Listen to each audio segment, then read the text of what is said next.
Hey ho everyone, some quick context before we start this video. So all the games you can see here in the video are in the order that were played in the week of the finals. You will be able to find timestamps to the battles or tiers you would like to watch down in the description and also here in the video.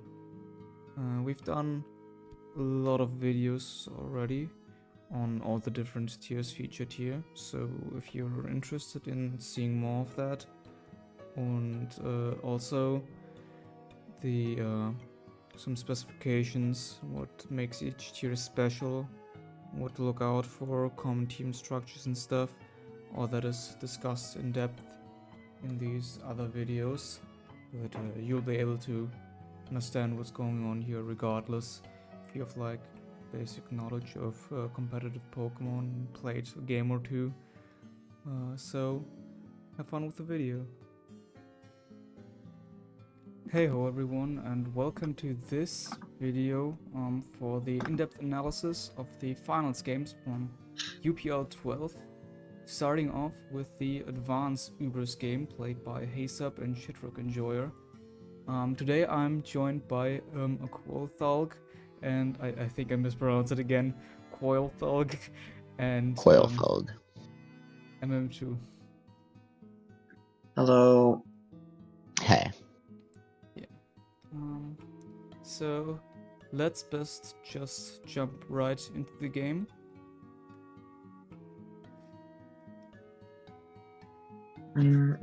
Yeah. Shitrock Enjoyer hasn't played at all yet this tournament. In ADV at least. Mostly Temp has been playing. And I'm mentioning this. Yes, I think so, probably something like that, because Temp has been using a lot of stun Skarnblith all tournament long. Yeah, didn't I imagine Temp it's not even Temp building. I imagine it's Hack-Irie that are passing the teams, but I'm just pointing out that we don't actually have data on Shitrock Enjoyer specifically. But as for the team, the Voyagers, seeing around on lead is more or less predictable. Yeah, didn't Temp use Skarnblith like 4 weeks in a row or something like that? Yes, 4 weeks in a row. I think he took a break. No, 5 weeks in a row even. 5 weeks. I think 4 or 5 weeks in a row, and I think he took a break 1 week and then or he stopped playing for whatever reason. He couldn't play anymore for the Voyagers. I think he was too busy or whatever. That's what I assume from what I've heard secondhand. Okay, interesting. So he's being subbed out with other players, and I think from the Voyagers it was still like 4 or 5 weeks straight of Skarnblith.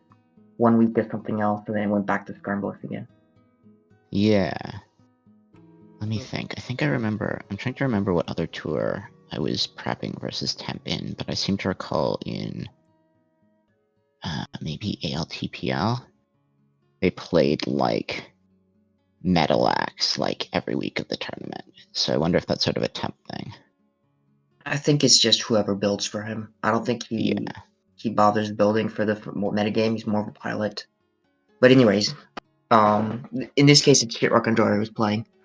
Heracross lead is Heysup brings it out sometimes. I want to say he's probably. I think he uses it more on his Magneton stuff, but I can't remember off the top of my head much right now. As far as matchup goes, though, this is probably more favorable to Heracross. It's not exact. It's kind of even. Like the Groudon could stay and just decide to trade, especially if the Groudon's like Fire move, and the Heracross is probably going to stay and attack anyways. We might see a Swords Dance turn 1. We might see something else. Yeah, I was gonna say the Fire move. But sorry, I keep interrupting you. No, I'm talking too much. I was gonna say. I think like I was gonna say something similar. Like I think Heracross overall is a bit favored in this matchup, but I don't think it's really too like unbalanced. I would say like Groudon could like T-Wave turn 1, but they risk getting subbed on, which isn't super likely from Elite Hera, but Yeah. They could like fire move turn 1, but they risk like a miss or like special defense invested Hera living. So It's Yeah. also in general, theoretically possible. Sorry? so in general, maybe what does Heracross do as lead? What is its purpose? Well, like it generally has good lead matchups, I guess. Like in the context of Groudon. Sorry, losing my train of thought. Like so it, mostly, sorry. yeah, sorry. To continue what they were saying, Yeah. it's mostly safe in general. I think the main reason you see Heracross lead is because it's favored into Mewtwo lead, and Yes. it's scary into stuff like DoD, Lottie as well. Although there's text, so it's not completely one-sided.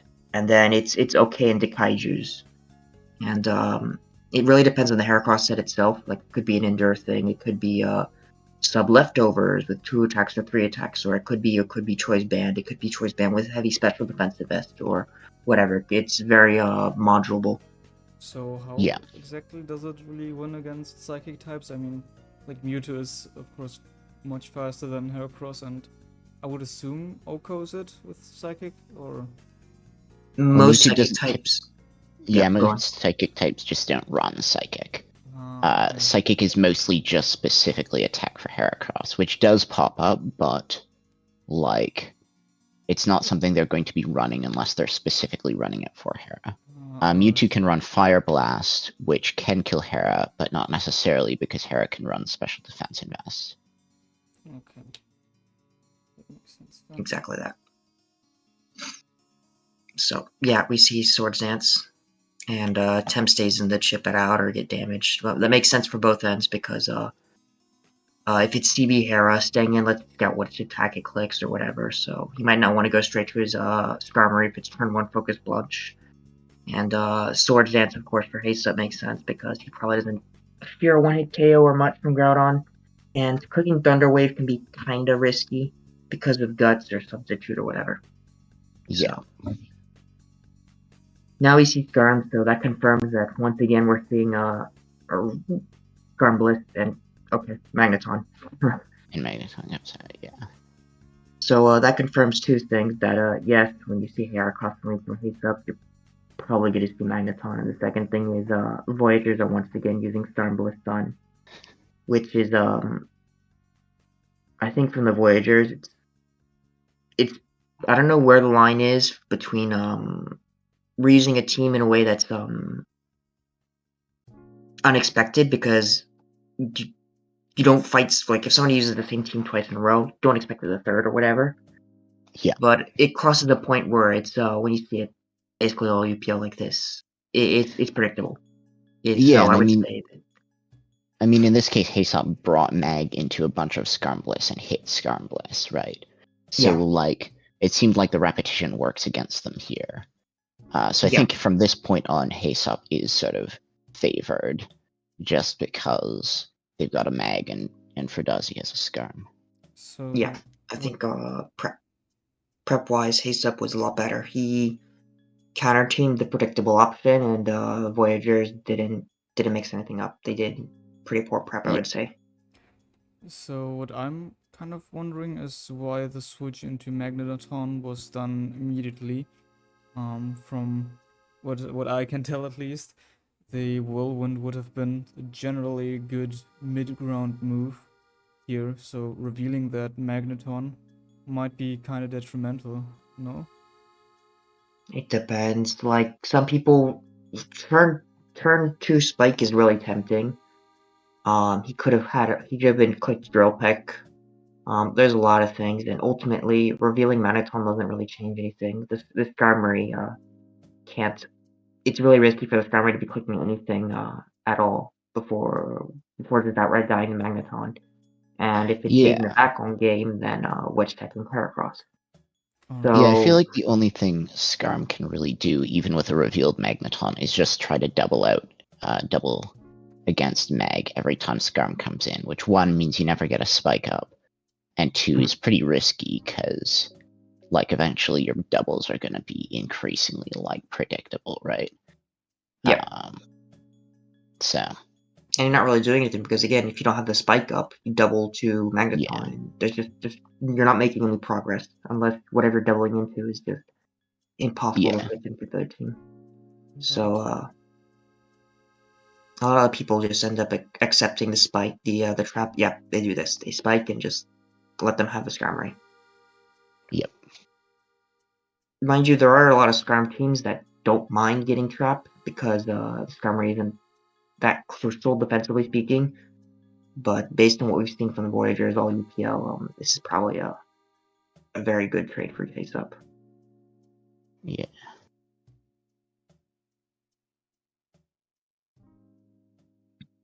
So Snow-like things are happening. Yeah. Groudon opens up a T-Wave. That covers both Snorlax stay, so at least, equalizes this, recovers the speed advantage, and it covers Lottie, so... Yeah, so that wish is really interesting on Latias, because it makes it seem like, to me at least, it makes it seem like the team is like a Heracross-focused team that plans on wish passing to Hera and just getting it in over and over, which worked pretty well right here, right? Yeah. Because they managed to get a wish off against Bliss and just immediately go Hera, and then Hera just claimed a kill because Skarm was gone, right? Yep. Bigger than that, it's claimed when you see the switch into Sword Dance Heracross and Blissey, you know things are going really badly. Yeah, absolutely right. You don't want to be getting up. Go on. I forget what I was gonna say. Like, yeah, I wonder if like there was something else to sack here. Like, Heysup's team is Hera, Meg, Lax, who's somewhat chipped. TS, we can presume like what? Dawn DOA sort of thing in the back. I think Blissey makes sense just from the optic that Heracross is a big problem, and Blissey isn't really doing anything besides letting Heracross back in to click attacks. So Ho-Oh under Sun can handle Lottie, especially Latias.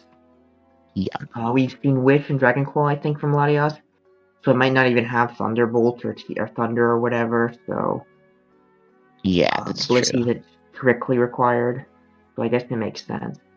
This is probably not a winnable matchup just in terms of prep. So yeah, I think it makes sense to keep your offensive mons. Hope you crit something or just really good plays value wise, like here where he gets a double switch, but he claims Magneton. What does that get him? Well, doesn't even get to claim it because I guess it's a slow fat Ho-Oh. Yeah, which is and then Magneton just gets the talks to get a free switch into Lax. I feel like there's maybe some world where Shitrock and Joy is able to like take Lax down and then get something done with Latios, but I don't know. They're just so far behind here. Yeah, they don't have. Their only good Lax switching now without Skarmory is with Groudon, but he's already paralyzed. So Yeah. Yeah.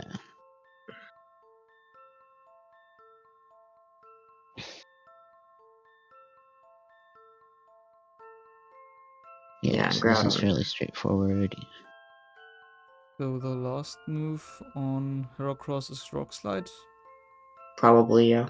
Almost certainly, yeah. I guess worth mentioning real quick that Protect is not super common on Heracross, but it's something that's seen because it covers for Mewtwo Leads example would like to boom turn 1 versus Heracross, so you scout Fire Blast and cover boom, stuff like that. Yeah, if we wait here for a second, I think that sequence earlier was a bit interesting because he's keeping Groudon in on Latias, which, like, he has a serviceable check in Ho-Oh. Latias revealed Wish, so, Ho-Oh is not necessarily... Like, it's sort of a relatively advantageous for Ho-Oh, Lati. But he takes the Ice Beam and then later goes Ho-Oh. I wonder if maybe Shitrock and Joy was expecting no beam. He might have.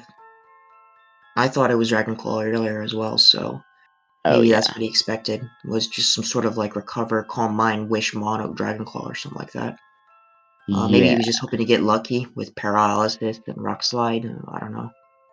yeah. And then when Ho-Oh comes out, it clicks Whirlwind, which reveals like what? It can't really Oh, do it's all that much to Tias, right? yeah, I can't do anything. It's probably Fire Tox Whirl, which is a good set, but Yeah, I mean, this is why I don't like that set. And then, of course, Hera comes out, and this is somewhat interesting, I guess. Heysup just goes for the... Well, Ho got revealed to be slow earlier, right? Versus Magneton, because it switched out. yeah. So Hera just goes for the slide, but doesn't kill. But I think that's fine for I think for Heysup. Heysup, that's fine. Heracross already took effectively. Well, Magneton killed Scarm, Heracross took Blissey, and now Yeah, it's put. basically traded for Ho. Yeah, and taking out Ho-Oh opens up for this Mewtwo to just go ham. Yep. And then Sax That was Mag probably finally... like a Fizz Def Ho-Oh too, so he probably expected to just kill outright. That's what I was thinking, yeah, but... Yeah, like, this isn't even close. yeah, and then, you know, game cleans up because Mewtwo comes out. Bliss is gone. Probably Bliss wouldn't check Mewtwo in the first place, but we're not really sure. Which means they've got to sack something. They end up sacking Dawn. Then Ray comes out, and the only out against Ray is like, what? Crit DOA E speed. And Basically, yeah. Groudon could have kind of checked if it didn't take any Beam earlier on, but Groudon was doing had to check Snorlax. I Yeah. don't know. There wasn't really a way to play around that matchup, I don't think. This is just terrible prep from the Voyagers, honestly. Yeah. Yeah, I agree. I think this was sort of like Heysup just had a big advantage just on preview. Well, there isn't any preview, of course, but you know what I mean. But once teams were locked in, it was finished. Yeah. Mm. Yeah. Right. Anything else to add to this game? Let's see. Are there any interesting stats? I like Heysup's team. Wish Tias is not something I see very often. And Wish passing to Hera is pretty interesting to me.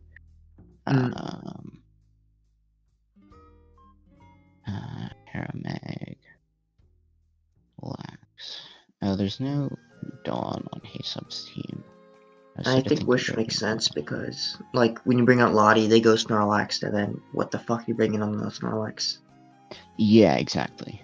So, wishing at least makes it like you can go Heracross, and I guess he's Protect. So, did he reveal item? We don't know if he's Lefties Hera. Okay, so Lefty's Hera. So he's probably Guts then. Yeah. It's probably Lefty Guts. Yeah, so if there's actually, I think there was a turn where Bliss missed Toxic on Hera, which was somewhat important. Because then, well, Hera might have just died from chip damage, but I don't think they would have. Oh, yeah, that's right true. there, yeah. But if they didn't die from chip damage, it would have just killed her, right? Yeah, straight up. And I think he probably wouldn't have died from chip damage because when it came in on Ho-Oh, it was already at like over 60 or something like that. Like, yeah. Yeah, I agree. Like, I guess you wouldn't protect here. Well, no, you would just to scout. Yeah. Like, assuming the rest of the game plays the same, I'm pretty confident it wouldn't have died. Yeah, I don't know, I think the first time Mag was in versus Teos, Heysup just immediately went lax, which was interesting. I'm guessing it was just to scout fire Teos, because later he's happy keeping Mag in on Teos, getting a Toxic in order to protect lax. Yeah. But, it scouts fire Teos, and it keeps the sack up. That's just always nice. Yeah. To have. Especially exactly. for a team like Heysup that doesn't have much defensive utility in general, so like just might as well keep the Magneton sack. And Snorlax doesn't need the extra health versus Latios. Like harding into it versus stacking Magneton first is it's not super significant, especially if he's like Boom Lax or whatever. I don't know what his full set is. It could be Drum. He's shown Tect and Magneton. I know he likes drums, so could have been Belly Drum, Tect, Shadow Ball, Body Slam, or something like that. Yeah. Yeah, I mean, I think to some extent, ultimately, the game was just, they traded in fairly straightforward ways, but Heysup had the advantage just because he had a mag. Yeah, just on matchup. He prepped way better. Yeah. And he played it properly. Like, he didn't give anything for free. There wasn't really any place for Shitrock Enjoyer to outplay. Like, Heysup probably could have announced. He probably could have. What was who did that? Was it Ray Scarface? Or I don't know. First person that would just announce their games in tournament. I don't remember. It's been so long. Well, anyways, if Heysup just announced his turns every turn, he probably wouldn't have changed this game. Like, it was that over. Yeah. Well, So ultimately, not all that much to say about this game. Bit of a bummer to have this as the finals game, but definitely a lot of amazing advanced Ubers game before that in this entire UPL. So it's not all bad. But anyways, thank you to well, it shows. Oh, go on. To give Voyagers. Sorry. Sorry, we keep starting speaking at the same time. Yeah. I'm gonna blame you. I think it just shows. I think it shows that prep's important, and like, you can't just like throw teams at your pilot and expect them to win, even if they're the best pilot in the world. I don't know. Absolutely important. No, I agree with that. You can mix things up. Like, you can be somewhat predictable and mix things up. Like, people know Wrath isn't going to play Stall, for example. And that doesn't change anything. He still does well. But, I guess I understand why prep might have been so shitty, because, Heysup doesn't give you time to prep. For most people, and just in general, because you have to play Monday to Friday, and since he only plays at his work, and well, most people don't, that makes finding the scheduling time kind of difficult. So for Shitrock Enjoyer, might have not had much time to even do his prep, or for the rest of his team to prep. Which, since the rest of the team they're prepping for their own games, probably, since it's probably Hakairy. Prepping for his own games, so you can't, help prep that much in ADD. Before they had Temp as their starter, and for whatever reason they couldn't, so they lost both their starter. They have little time to prep, and the people who've been prepping for their ADV slot are busy prepping their own games. So it makes sense. So like, I get why. Looking at the thread, the replay or the win post was on the Friday, so near the end of the week, but still a lot earlier than like would give you good solid amounts of time to get prep done. Yeah. So. Yeah, I mean, with work, it's just hard to find the time. After work, you prep what, and if you have to prep, I get it. It's shitty prep, but I get it. Yeah. Yeah, and with that, thank you two so much for being here for this segment. Yes, no problem. Thanks for having us. And with that, we're moving on to the next game. This segment is the RBY segment, and I'm joined by Eledyr for this one. Hello, everyone. So, getting right into it, you have for the first game between YBW and Unowndragon a mirror in the lead. Yeah, so the mirror matchup is pretty interesting here. Gengar is the fastest Pokemon which has access to a sleeping move, but well, it is appealing. The issue is that Hypnosis only have 60% accuracy, so it's a very unreliable move.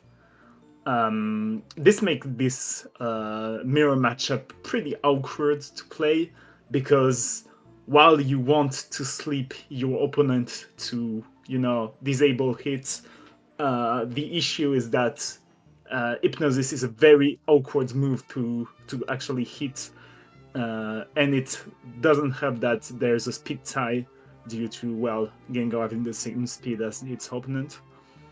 So in reality, while sleep is very strong because you disable an opponent, you really want to actually hit your opponent in this matchup, because Hypnosis is so unreliable. There's more chance that your opponent and you don't hit your moves when both of you hit it than actually well, sleeping your opponent or your opponent sleep you. And this isn't even talking about the situation where your opponent puts you to sleep but you wake up instantly, because in RBOI this can happen.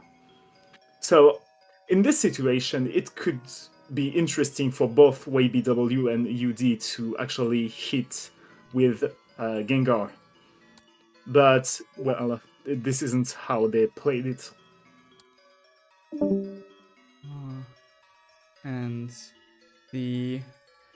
I'm wondering a bit, is Gengar really that viable as a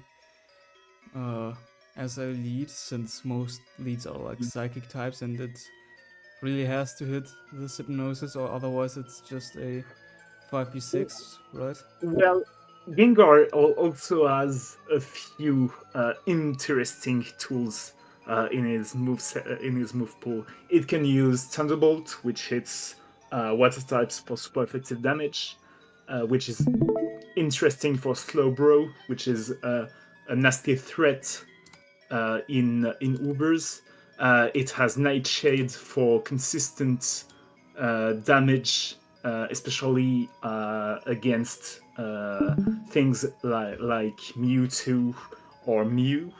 And it has Explosion, which does massive damage, even though Gengar has low attack due to Explosion having the defense of your opponent. So Gengar isn't that bad. It's just really well, niche. Yeah. Alright. Both Hypnosis miss. Yeah, this is what I told. The issue with the Hypnosis is that it's a really unreliable move and it misses a lot.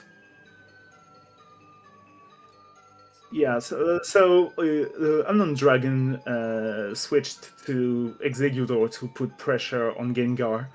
And yeah, YBW revealed Mewtwo, which is an evident month in RBY Ubers.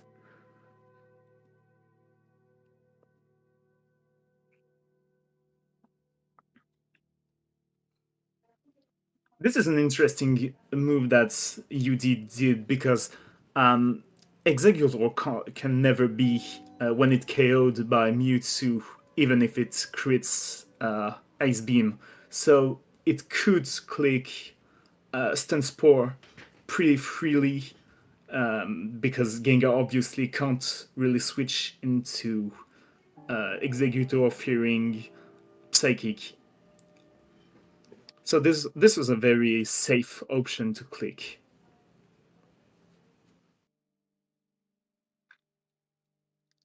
So why does Gengar run Nightshade? Just lack of options for its move pool, or? Well, Gengar don't actually have a very good ghost type damaging move. It's sole ghost type attack in RBY, which isn't Nightshade, is Leak. But not only Leak is, ghost type attacks are considered physical in every generation before DPP, but also ghost type attacks in RBY are bugged and can't. Well, Leak is bugged and can't hit ghost type attacks, so it's, well, literally useless.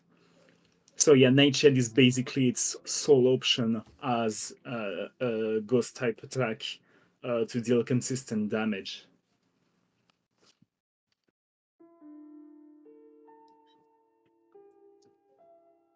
Oh, and Also, also specifically, yeah, for RBY specifically, Nightshade ignores the type charts, so it can hit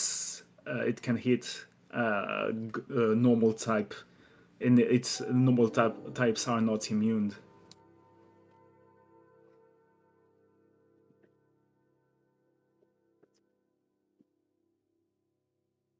was there any reason for the Gengar to switch out? Just predicting a double switch from YBW, or?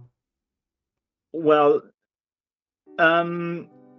it can't really stay on Chansey because, well, it doesn't have any move to actually hit Chansey for big damage, other than Explosion. And at this moment in the game, UD don't want to sacrifice Gengar. He wants to keep it to scout for normal type attacks, potentially from the likes of Snorlax, Tauros, etc. So it could use Explosion to knock out Chansey, but it really doesn't want to that early in the game. I meant more or less like it could have tried to burn some sleep turns, no? Yeah. So why didn't UD do that? Well, because it wants to scout for Chansey's move pool. Chansey has a lot of options, so it can be interesting to know what it actually has.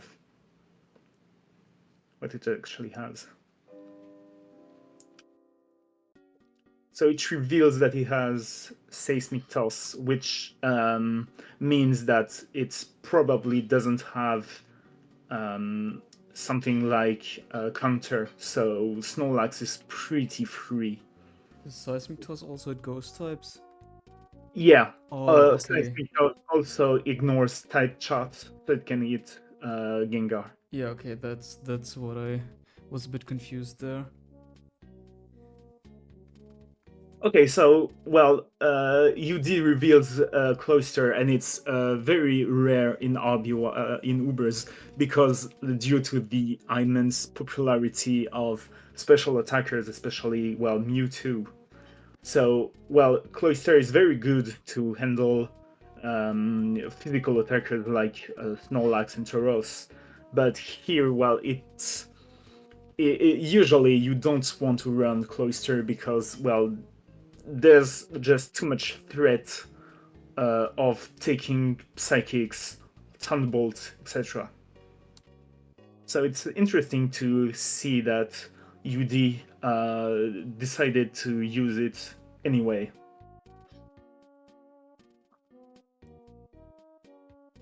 One thing that is important here is that Clump works like other trapping moves in RBY, such as Wrap or Fire Spin. So what this move does is it blocks your opponent completely from attacking when you use it, as stated in Chansey Can't Move.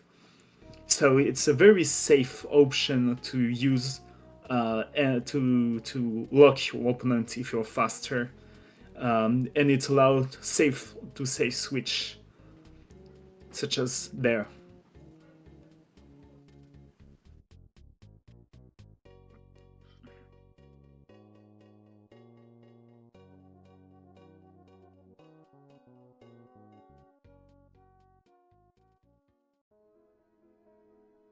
So once again, Cloyster is brought pretty safely on Snorlax, so it allows it to eat with basically no risks. And, well, Chansey is very, very much damaged at this point because it has to switch in Blizzard and then is blocked by Clamp, so it can't recover with Soft Boiled.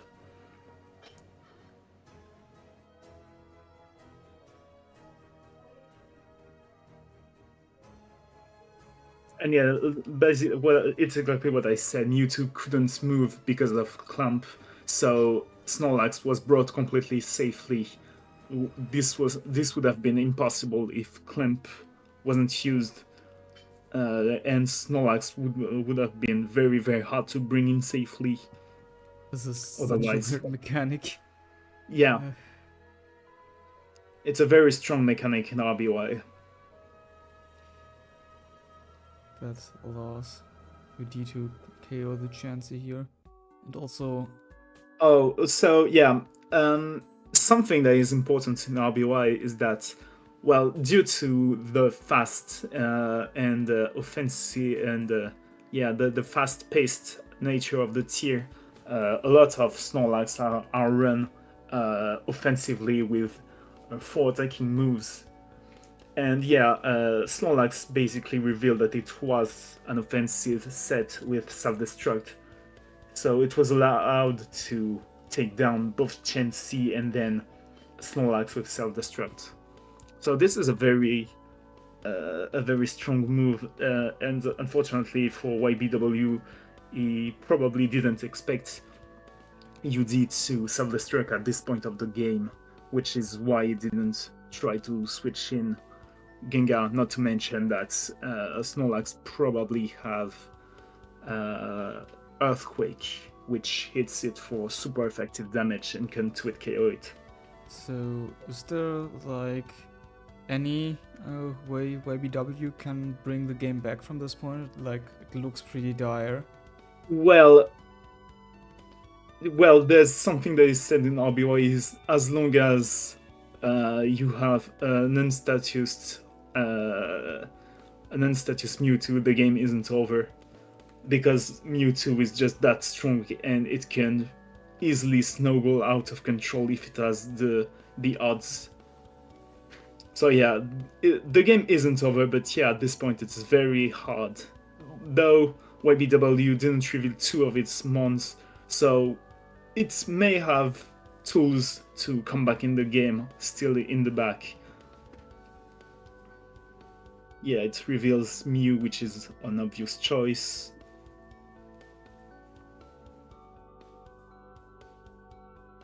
Rest. That's interesting. Yeah, that's an interesting. It's a very common tool in overused because, well, you can shrug off damage, you can cure your status. So rest is a very common option in OU, and it does make sense to use rest on Cloyster also in Ubers.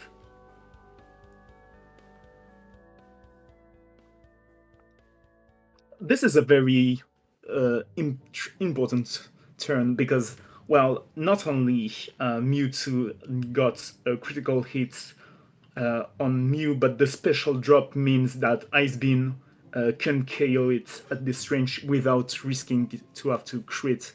So, well, UD is forced to switch if it wants to keep its Mew.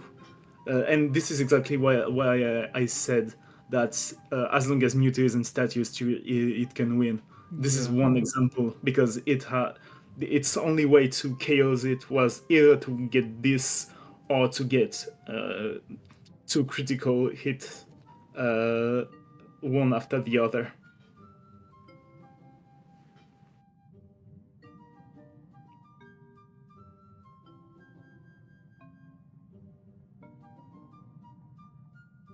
And unfortunately, UD got the freeze, which is exactly as getting a KO. Yeah, and he got, well, 2 good rolls, which KO'd Mew, which closed the game.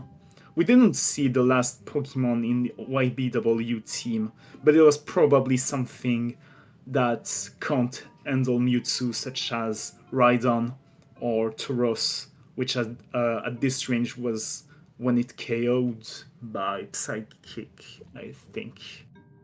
Yeah. So, anything else to add to this game, or shall we move on to game 2? Well, I think we can move on. This game was very interesting because we saw how something like Cloister could easily snowball out of control with clump, constant pressure, etc., which was a very masterfully executed game plan from Unowndragon. Yeah, like something I also have not seen before. So it's the surprise factor probably played a huge role in the cloister going off like this, I'd imagine. Yeah, Cloister isn't very common in Ubers because, like I said, Mewtwo is in every team. There's a lot of special attacker, even more than in Overused, and those special attackers are either as strong or stronger than in Overused because, well, obviously, Mewtwo isn't allowed in Overused. So it really makes Cloister hard to bring because, well, it's already weak to special attacks, but now it has to deal with something that is way faster than it and which can easily, when it KOs it or to it KOs it with its powerful stabs and coverage options. Right, then game 2 have Jinx So versus... once again, this is a mirror matchup on the lead, but this time it's much more straightforward because Jinx has one of the best sleep move option, which is Lovely Kiss, which has 75% accuracy. So this time, it's safer to actually try to sleep your opponent, which is something that they will try both. Again, both missing. Yeah. Well, 75% accuracy isn't 100%, so yeah, this can happen. But ED is the one to get it this time around.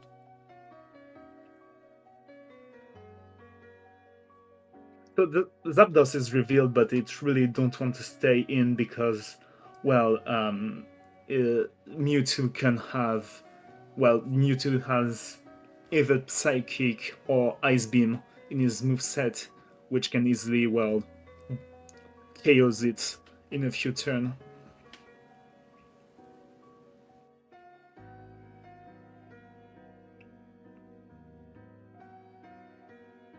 So this is an option that we didn't see in the previous game, but Thunderwave has become a very important move in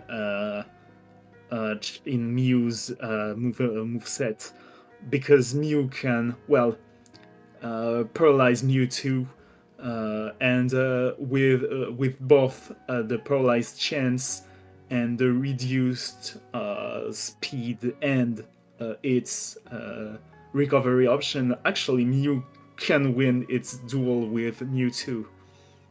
So this is why this move became so important on Mew, because it can actually makes you win a duel that was previously unwinnable when you're facing Mew and Mewtwo. Yeah, this seems very unfortunate, but... Oh. Well, the paralysis was very unfortunate, but the thing is that one of the weirdest mechanic in RBY is what we call paralysis reapplication. Basically, when you increase one of your stats and that your opponent is paralyzed, you reapply the paralysis. So instead of having your speed divided by 4, it's divided by 16. So basically what it means is that even though Mew was paralyzed on the previous turn, it would be faster than Mewtwo anyway. So this is why YBW switched out. And yeah, Explosion would have taken out Mewtwo instantly.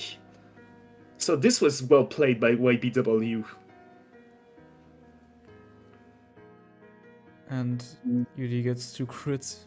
Yeah, Completely. well, I think this was explained in the previous video, but critical hit rate in RBY is based on the speed, and while Zapdos is quite fast with its base 100 speed, so it can crit pretty easily, as we can see here. So just based on the speed of the Pokemon itself, or also on the speed difference? No, not on the speed difference, only on your base speed. Alright. And also on your level, but all Pokemon are level 100 in Ubers, so it doesn't matter.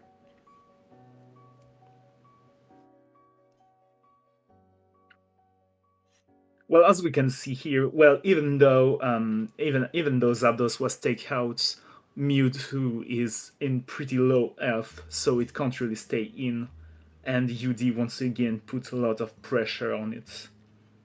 Well, this is very unfortunate here because, well, Jinx got the turn 1 sleep and got, well, could have damaged evilly Mewtwo, maybe potentially 2-8 KO it if Blizzard connected.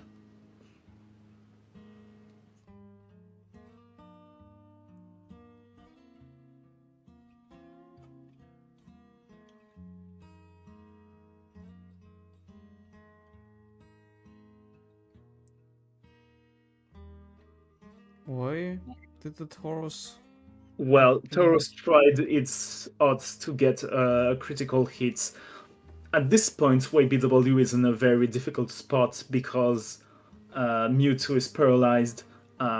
It can't really switch in Executor because it risks to be paralyzed too because of Body Slam chance to paralyze. And Jinx, well, it could have switched into Executor to try to slip something, but, well, I think YBW was probably tilted or thought he couldn't win in any other way, so he tried to get the critical hit on Hyper Beam. Because if Hyper Beam, well, KOs a Pokemon, it doesn't have a recharge turn. Yeah. As we can see with Snorlax, which also used Hyper Beam.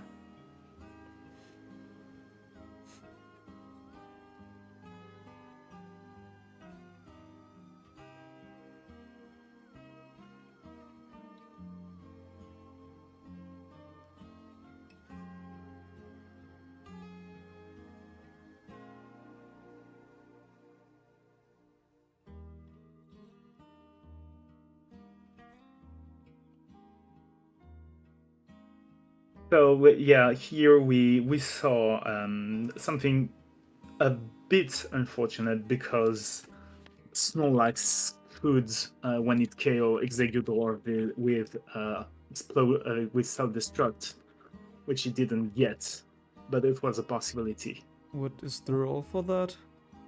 The roll is 85 to 100%. It was 3% chance to actually win it KO, but it was a possibility. Ah, okay. You know?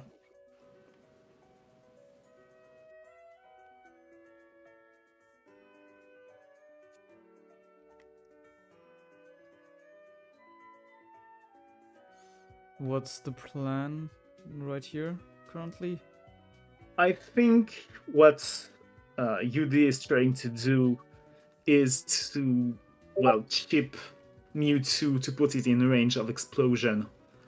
Because, well, the opposing Mewtwo is paralyzed, so it can't be, well, frozen. And, well, it has no other plan because Jinx can't do much to Mewtwo, and Mewtwo is a Mewtwo War, which means that it needs to be very lucky with Mewtwo to win over its opponents. Alright.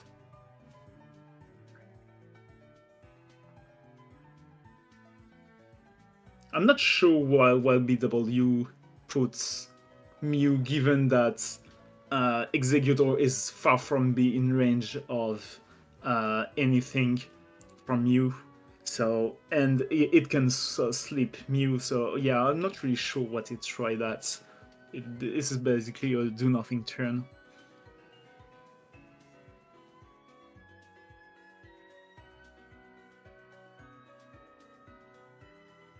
and this is the closing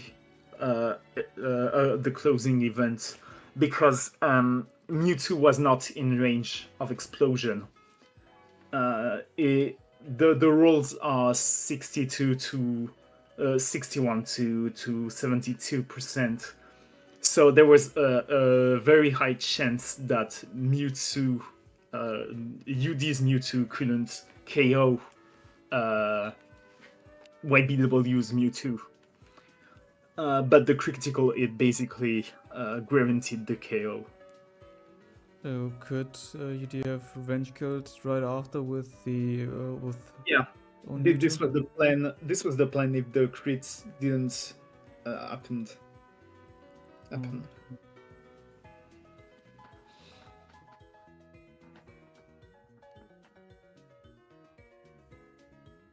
And unfortunately again, UD got 2 good rolls on Mew, which basically, well, finished the game. So the second game was a bit messier due to, you know, the explosion, but UD played it well. UD played it well. It was a bit messier, but he managed to play it well with the luck he got. Yeah, I imagine like RBY is a tier where in general you have to really deal with a lot of hacks and play around that, both from yourself and from the opponent. Exactly. This is something people tend to think that is a problem in the tier, but this is actually how the tier is played. At the higher level, you deal with the odds you get, and because there's a lot of it, there's so much that, well, it goes back and forth, so you can easily, well, play around it, and the best player is the one that manages these odds the best. Alright. And usually the one that manages odds the best is the winner of the game. Yeah. So, anything else to add to this game or this set in total? Well, I talked a lot about UD, but YBW also played it very well. This is something that people need to understand. Even though UD lost in 2, the games were really interesting to watch and were really well played. There wasn't really bad choice from YBW. He just got a bit less odds, and UD, capitalized on its odds very well. So this is why he won the 2 games. Right, then thank you so much for joining in for the segment. And with that, You're welcome. And with that, we're moving on to the next segment. So this GSC segment is once again covered by Isa. Thank you so much for being here once again. Not a problem. So let's get right into it. You want me to... Yes, let's kick it off. This is finals between BigFatMantis and DawnBuster. And we're gonna take a look here at the lead matchup. We have Snorlax from BFM. If you watch the tiebreaker video, you'll know that he had Snorlax lead there as well. DawnBuster coming in with a Raikou lead, probably indicating a more defensive build from DawnBuster's side. Snorlax lead not indicating so much. Thunder turn 1 and Curse. Thunder missing means that, okay, this is something that DawnBuster has to account for, right? When you click Thunder, you know that 30% of the time you do 0. So Dawn has to have a fairly solid Mewtwo Snorlax plan in the back to go down this route. And we see a Lugia reveal. Okay, so Lugia, not a normal resist, but super bulky, as we all know. Can recover, can whirlwind, can curse. And what do we see? We see curse. So this, I think, is already very interesting, and we do see Lovely Kiss. So I'm gonna pause here already for a bit. Lugia is usually, if it's a curse set, then Lugia is usually kept in the back for quite a long time, because Lugia does have the bulk to withstand Snorlax, but it does not have the threat power to like be an ideal reveal early on. It's the kind of mon that you want to loosen up the opposing team for, similar to what you might want to do with, say, a Heracross. You want to remove the Ho-Ohs, the Zapdoses, the Skarmories before you send in the Heracross. Similar with Lugia, but you want to remove Raikou, you want to remove Zapdos, you want to remove Steelix, like certain key targets. And with Lugia being revealed this early and also clicking Curse, we can see that BFM is definitely gonna alter his game plan to account for this in the long run. Anyway, we see a Golem coming in afterwards. This is not a very sturdy Snorlax plan, but there's no immediate punish beyond 33%, which is still a sizable chunk. But if that was Earthquake, you know, that's a set with Curse, Double Edge, Lovely Kiss, Earthquake, that would have been way above 50% of Golem's HP. BFM would have been in a very strong position from there on. Nonetheless, Jolteon comes in off Roar. That's probably going to be partnered with a Mewtwo, probably, but not guaranteed to carry Barrier, Recover, and 2 attacks. There might be other recipients as well. Probably going to be Cloyster as the spiker of choice. And let's see, this Jolteon, Snorlax comes in as the response, very solid. Lovely Kiss has to be respected. Dawn, though, clicks Curse, okay. And we see Fortress, slightly unusual on Jolteon structures, but not unknown. Okay, so what's happening here is that Fortress doesn't really mind Double Edge that much, but it's still a concession that, in the sense that BFM needs to have a secondary answer to this Snorlax. Because if Snorlax just curses up 3 times, clicks Earthquake, and then Double Edge on the switch to something, what does BFM do in response? So let's see how it plays out. We see Toxic first, which is a good call. We see Curse, DawnBuster really amping up this Snorlax. Spikes being clicked, Curse again. And now this is looking like a lot of damage coming in. 44% Earthquake revealed. That's actually very big. So this means that Dawn does not have Lovely Kiss unless it's the same set I was talking about earlier here.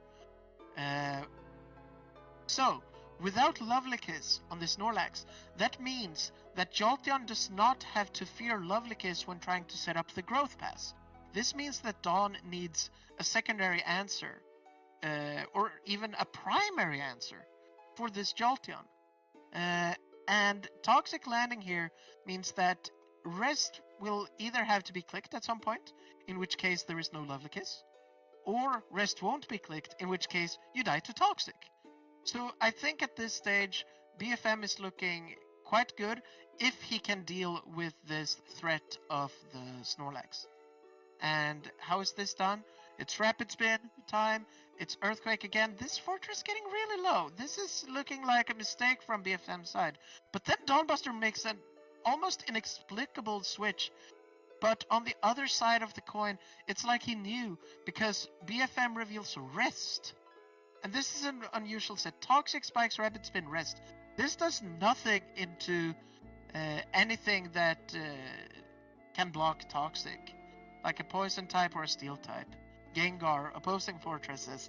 This is definitely a matchup bait or fish from BFM's side, but so far it seems to be working. We still don't know what Spiker Dawn is carrying. But here we are probably going to see Rapid Spin come in. And we do see a Celebi, so it's apparently a more defensive take on Jolt Pass from BFM side. Heal Bell is clicked. This Fortress back to 100%, full health, can still spike, can still spin. And here, Snorlax comes in, takes the poison. Fortress back in, gonna get that spike up, and now there is no fear. DawnBuster is really troubled here. Rest comes and Spike is there, and now BFM gets an opportunity. Immediately goes Jolteon. This is correct. Growth comes in, and DawnBuster, this is huge. DawnBuster stays in, indicating that Dawn has no secondary answer to the Jolteon. And Barrier Mewtwo comes in, and Curse is the move from Dawn. So this is already looking super dire. The one thing that we know that could handle this would be the Lugia, but it's slept, and we see Psychic coming in. That's the move that's strong enough to 3-hit KO Snorlax. So DawnBuster needs to reveal something, but he doesn't. He reveals Sleeping Lugia. That's not gonna do it. This is gonna die to Ice Beam, and we see 50%. And 0 turns burned from sleep, so there was no opportunity to wake up. Lugia is sacrificed, there is no Snorlax counter. Raikou comes in, but that's gonna eat a bunch from Psychic just as well. We see here 58%, not even close. Does Dawn get the Thunder Paralysis? No, he does not. This is now just a clean sweep here. It's Psychic getting the kill. Mew comes in.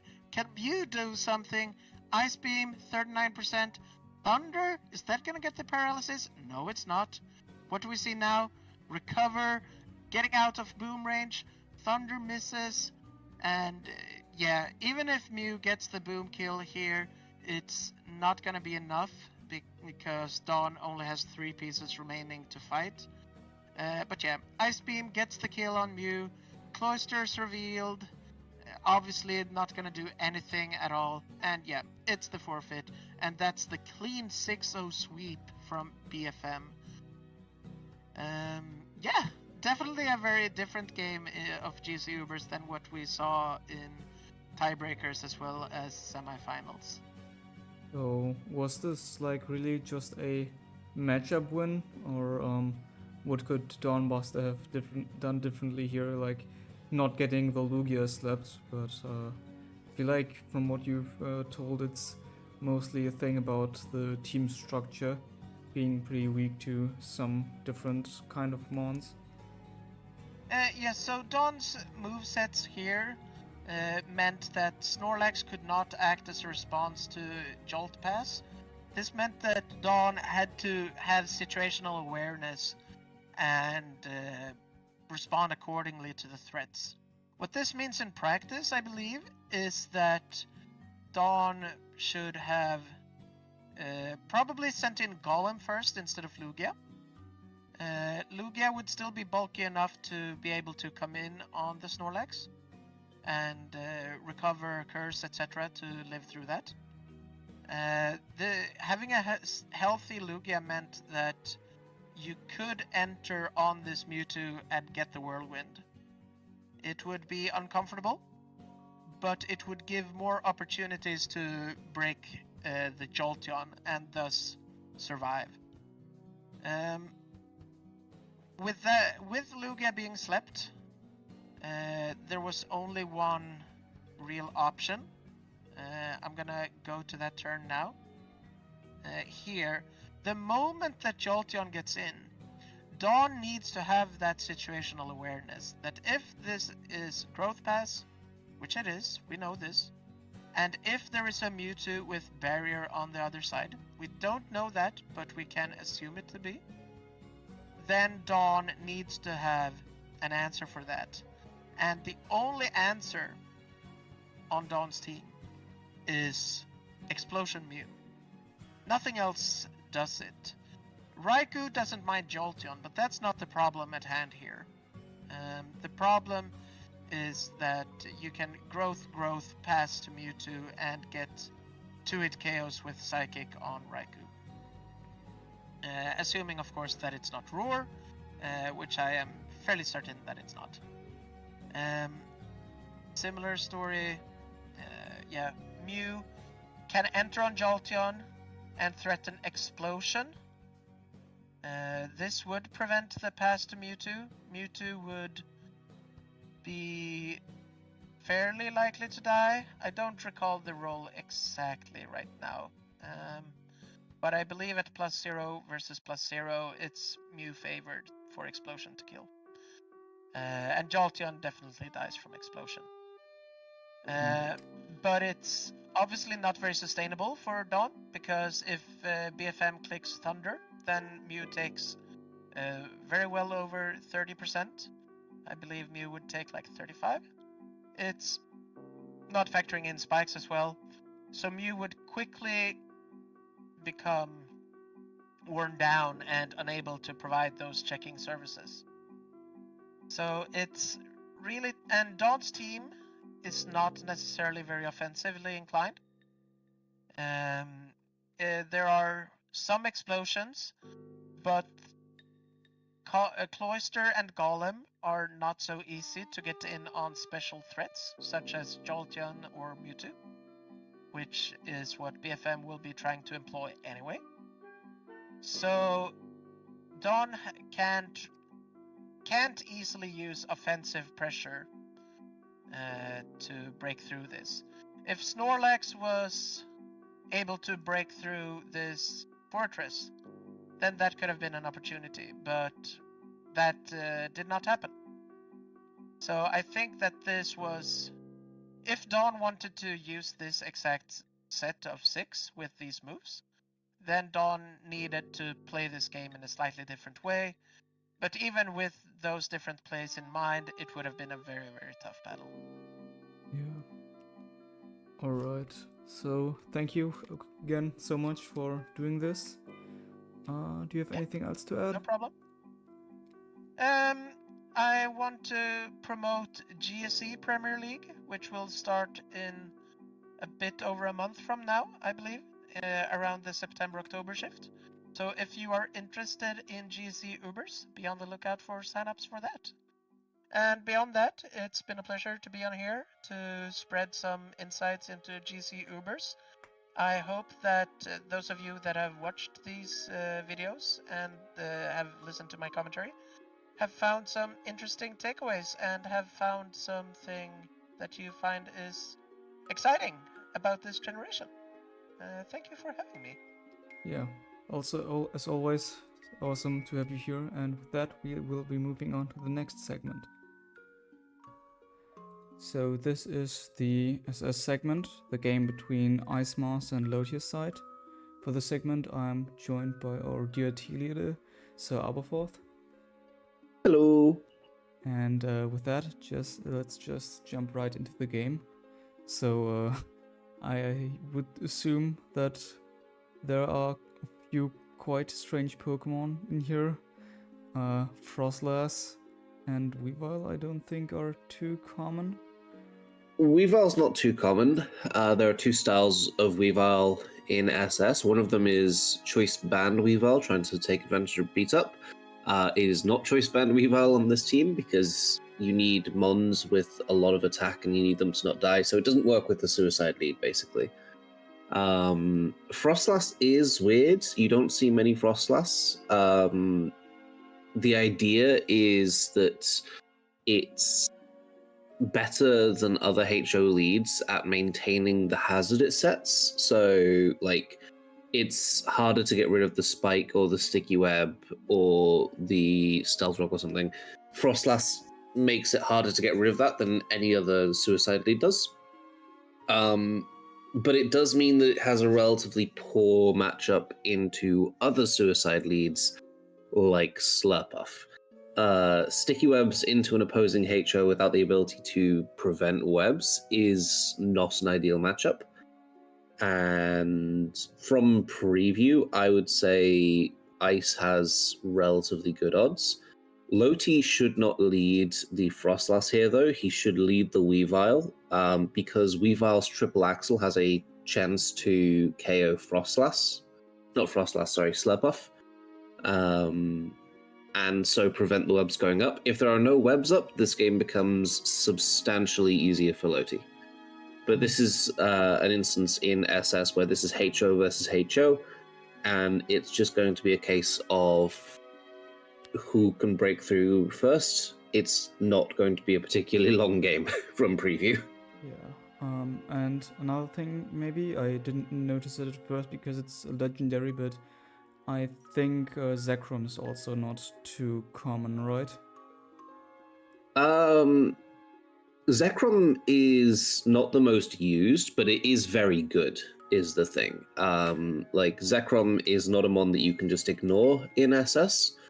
There's an example from SCL where Manaphy just gets blown up by a Zekrom because X-Line was able to predict what Manaphy was going to use, and Life Orb Zekrom just destroyed him. This is not going to be a Life Orb Zekrom just because that's more focused on wall breaking and immediate power. On this team, it will be a Dragon Dance variant, either Magnet Rise or Substitute or Roost. Some means of setting up is significantly more likely just because you're trying to generate those free turns where, for example, you've got a Zekrom in on Yveltal, you're trying to punish their switch, and Dragon Dance is the most capable way of doing that because they can't risk staying in because otherwise they would lose to your Calyrex. That sort of thing. Yeah. I would assume it's also, in general, pretty good in combination with webs because usually it suffers from its slow speed, but in this case it can just focus on pure offense with this great typing that has also proven its worth in Scarlet and Violet in form of Miraidon. But let's just... The thing that gives Zekrom the most trouble is defensive Groudon, because it's just, it can't really break through that. But there is no defensive Groudon on the other side, so it's got a very good matchup there. Yeah, so but you can afford to be weak to a defensive Groudon on a HO team because ideally the rest of your mons will not be weak to it. Yeah, then let's jump into it. So leading with the Calyrex, assumingly predicting the counter lead with the Weavile. Well, like I said, Loti should lead with the Weavile so that the Slurpuff does not set sticky webs for free. Icemaster recognized that and decided to lead something that wasn't Slurpuff, just to not start the game on the back foot, really. If you start the game on the back foot versus a HO, it becomes much harder. Whereas now it's a case of this Calyrex can switch out into the Slurpuff, take the knockoff, Unburden is activated, you get the sticky web up relatively for free. And you even get a play rough off on the Weavile, which is not great for Loti, to be honest. Yeah. This is not quite the worst case scenario, but it is pretty bad in the early game. And Ice Shard does 44 to Calyrex, leaving it at 56.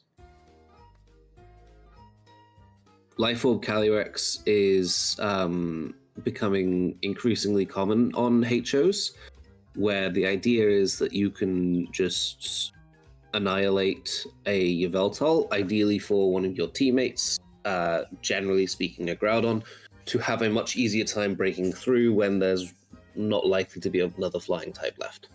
Yeah. So substitute. Because it uses a move that's about to use here. Hyper Beam. Well, yeah. It does mean that it is free setup for anything that comes in. However, with the sticky web up, there's nothing that can outspeed it within one turn, so it's not a huge risk. So, for example, Loti is going to go for Geomancy here. At +1 speed, which is what it's left at after the sticky webs, it is not faster than the Calyrex, and yeah, it doesn't get immediately one-shot by it, but that's not the sort of damage you want to take. And Duskmane can now relatively comfortably deal with the Xerneas, whereas before it maybe couldn't.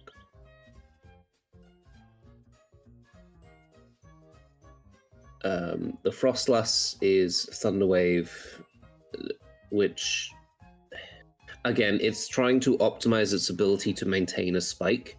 So it's trying to Thunderwave, for example, Ho-Oh, trying to make sure that things are just more annoyed so they can't defog, that sort of thing. Thunderwave is unusual, I would say, on a Frostlass, but it's fine.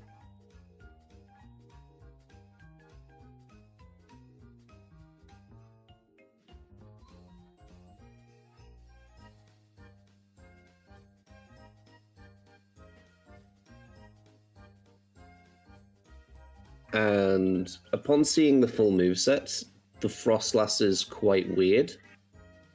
So it hasn't revealed one move, but that move has to be Spikes. There's no way it can be anything other than Spikes. So this is a Frostlass without any attacking moves. And against things like Groudon and Zekrom, that can be a problem. Because this means you have no way of naturally lowering their speed. Thunderwave won't do it, of course. And they can kind of just not necessarily entirely set up on you, because Taunt and Destiny Bond can prevent that. But with the Sticky Webs up too, the Frostlass is just a target for something to set up on it. And from this position, Ice is Ice is just in a fantastic position here. Yeah, so the Zekrom has Outrage as its Dragon move, I assume, so that's why it didn't use the more accurate move. What's the last move? Well, Outrage at +1 into, for example, a Dragon Dance Recover Necrozma could have been a bit sticky, especially with the Confusion chance, because if you Outrage to KO the Frostlass and Necrozma comes in and is able to get a couple of Dragon Dances off, it can reverse sweep you. So that'd be the reason I wouldn't click Outrage there. Other than that, I don't see any reason why you wouldn't click the Dragon move, so you're probably right in terms of Outrage was just considered too risky. But yeah, it is also... Bolt Strike missing is not uncommon when you're using Zekrom. It is quite inaccurate at times. So what is the last move likely to be? A combination, not a combination. It's going to be one of Substitute or Roost or Magnet Rise or Draco Meteor. Just a final move to give it a bit of flexibility in terms of how it sets up or how much damage it can do. So, for example, Draco Meteor would be for the most damage on an opposing Groudon, or Substitute would be just trying to punish switches even more than Dragon Dance, really, or trying to avoid things like Toxic or Sacred Fire Burns.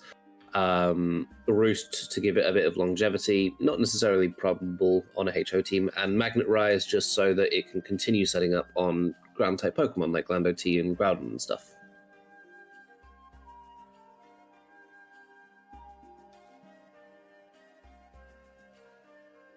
But Ice can now freely switch back and forth between Zekrom and Groudon, and the Frostlass can't really punish the Zekrom, aside from Bolt Strike missing on a Destiny Bond.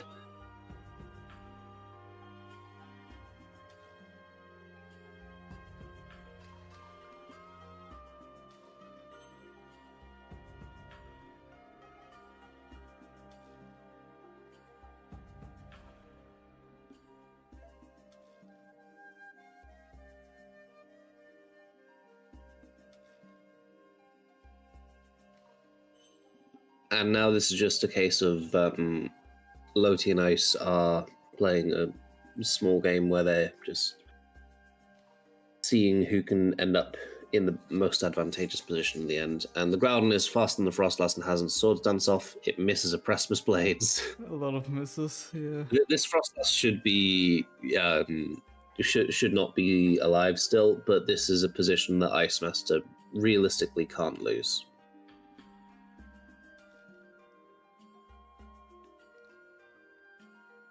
Taunt and Disable is really putting in some work. Yeah. But again, the Yveltal is able to knock off the Eternatus, preventing it from getting a Meteor Beam up. The last Mon Duskmane against Yveltal and a basically full health Groudon is not realistically going to get it done. Yeah. And it doesn't. So yeah, a good win for Ice in the series. So, one thing maybe, I remember seeing the Hyper Beam Calyrex before. Since when is that popular? It's such a strange thing to innovate on, I feel like. It works on some specific teams. It's not what I would ever say is going to become the new normal. Because when you click Hyper Beam, you're essentially guaranteeing that your own Calyrex is KO'd too.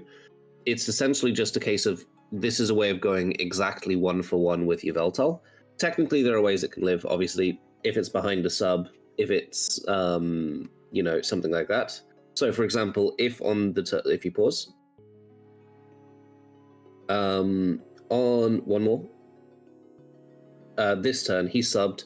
If Loti had Sucker Punched, then the Calyrex is able to Hyper Beam the next turn.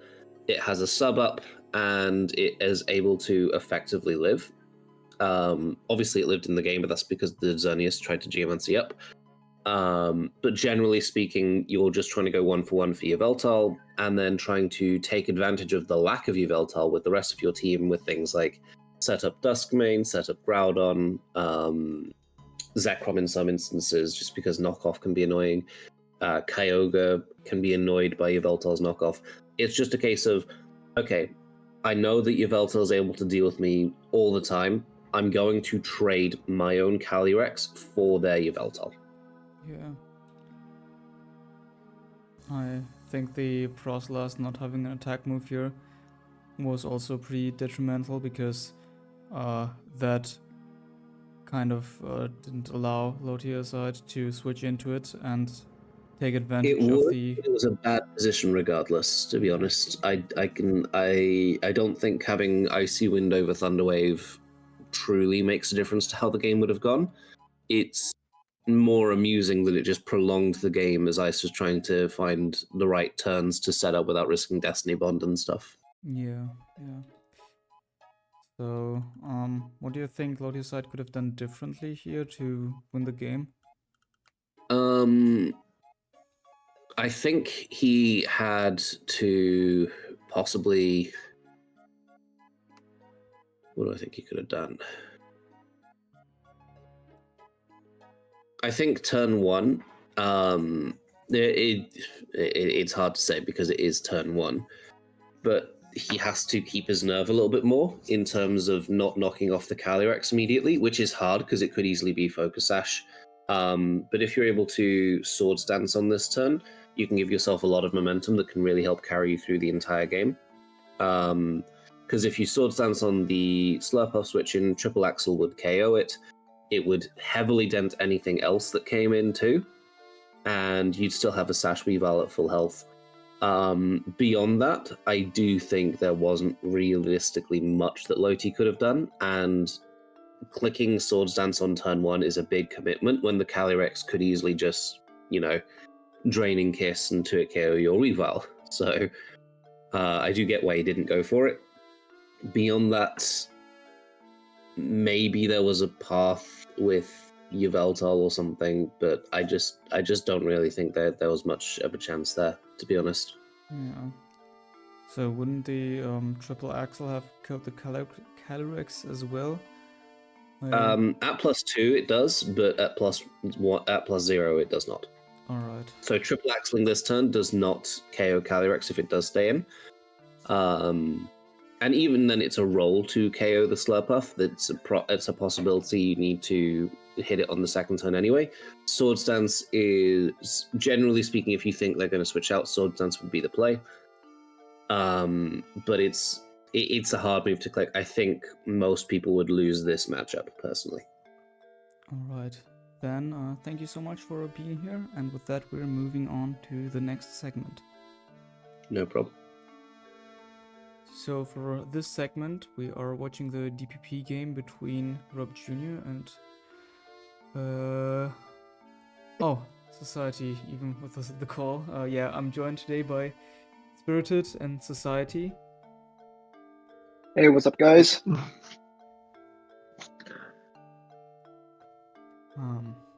Yeah, then let's get right into it.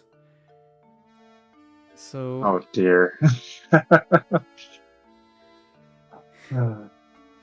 So as of this league matchup.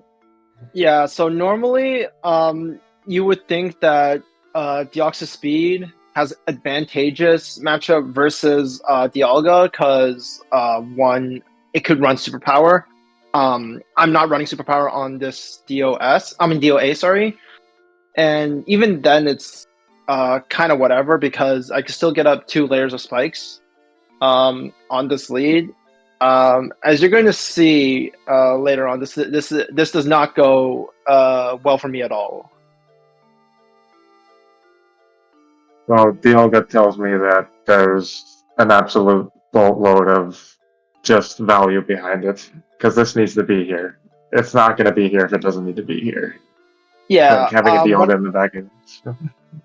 Yeah. So, coming into this game, this game happened like 2 weeks ago, so I'm just starting to remember like all the details of what happened. So when I was prepping for Rob Jr., I got told like a couple days before my match that he has High Lord support.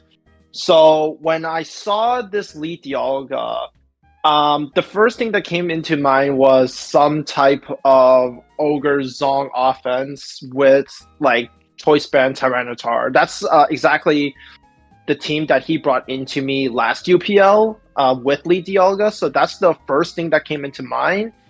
But I knew that well, you're gonna see from the back from my mons in the back. Like the only thing I need are this Dialga weekend and 1 spike, and should be smooth sailing for me. That's what I thought at the time, but yeah. Right. So, what was your preparation in general, or probably we can? Yeah. I guess I could add on to that. So, when I played Rob Jr. in week 1, so this was pretty much like this is the first game I played this UPL. I knew that I was basically prepping for some type of offense, more or less, because it's what he's won with the most in UPL. His only loss was with some Skarn Bliss balance. So I knew that if I just brought a team that is very robust versus most of High Lord and Hack's style of offense, which pretty much just Kyogre Zong like filler stuff, then I should be fine. So the team that I ended up bringing was something that Zael cooked for me a couple days before because I wasn't feeling anything ahead of this game. It's pretty much just High Lord Rain, except we pretty much like revamped every single set, as you guys are gonna see in the next coming turns. But it's Kyogre, Bronzong, Deoxys A, Giratina, Dialga, and what's the last one? Darkrai, yeah. I'd say Lead Dialga always signals Bronzong to me, but that's Yeah, kind of so a loose science there. Yeah. The screen isn't showing, but there are 2. There are 2 layers of spikes up after Dialga kills me, and it revealed Dragon Pulse. So I thought, okay, it's not going to be rocks. It's going to be specs or something. So me going Bronzong right now, I thought this was like free. This was like the freest stealth rock I can get right now. But turned out it wasn't actually specs. Oh, this is different. Yeah, so Screens Bronzong is something you'll never see outside of players like Shrang. But the idea was, okay, if Bronzong baits in really strong Mongs like Kyogre and like Palkia stuff, like pretty much all the immediate switch-ins to Bronzong tend to be really offensive threats. You can use screens just to make so that your other mons in the back have an easier time with it.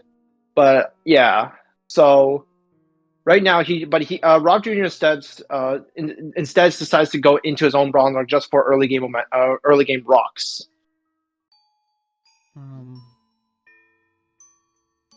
Yeah. So it wasn't too bad for me still because I have a Kyogre in the back, and Kyogre behind screens against this Bronzong gives me it gives me pretty free setup. And also, even if he does explode on my Kyogre just to trade it, that just frees up my own Dialga in the back because it's Choice Scarf. Just need to take the Hypnosis with something and then go from there, yeah. Yeah, I had to let something else take Hypnosis because I need my Kyogre to be not be asleep because it's my main weapon through these types of offenses. So him missing is actually kind of bad for me because I waste a lot of screens turns because of it. Mm-hmm. So I only have 2 light screen turns after this, which is really annoying. Mm-hmm. Assume this is a 3 attacks one if it's on screens, but I don't know for sure. Yeah.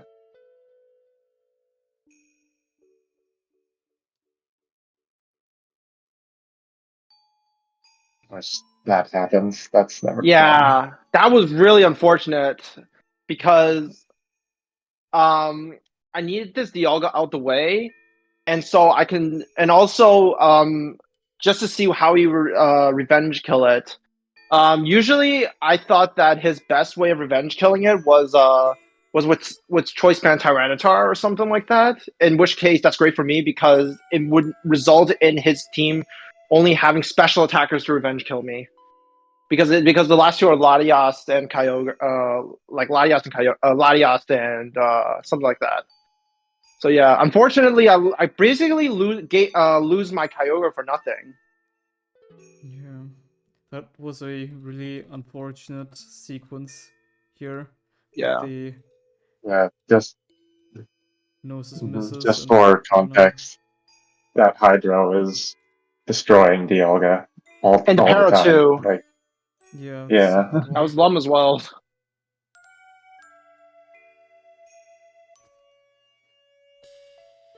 Oh. It lived apparently, but yeah. Oh no. Yeah.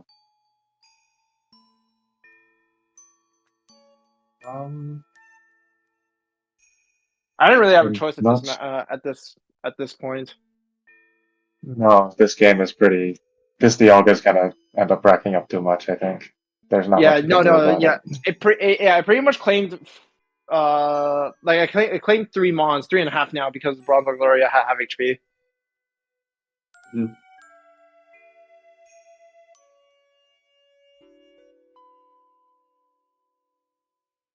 This is cool. I actually have a team that does this too. I didn't think it would be all that cool, but it actually does work better than I thought.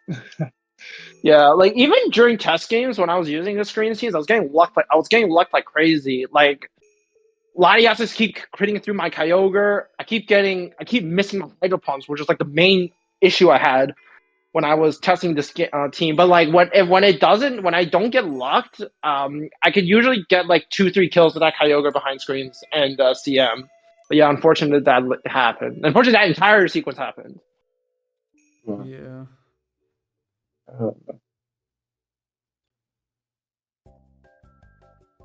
So what would be? No, I don't think there was much of a way to do that. Nah, I forget what. Yeah.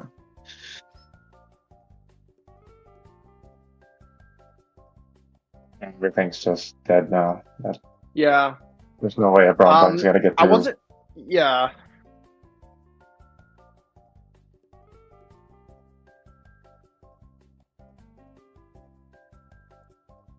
Okay, that's why Dialga's there. I'm just not putting this together. Garchomp Palkia generally don't like the lead slot and kind of take up a lot of slot value. Yeah. I realized they told me after Hack and Mashing told me after the game that they were prepping exactly for Kyogre's Zong offense. So they went really top heavy with offense, with Mon's good versus offense. So Palkia, Garchomp. I believe this Kyogre was what is it? It was CM.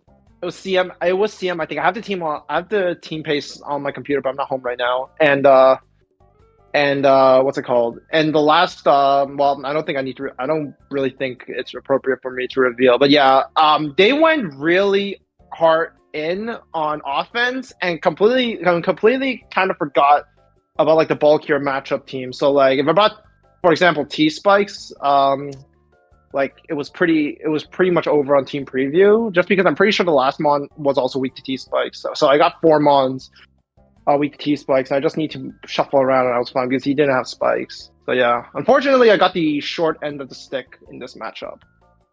Yeah, I mean, And the then matchup Taylor was lands. also the sequence from earlier was Yeah. very unfortunate. Yeah, I literally did not Was- have much footing in the game.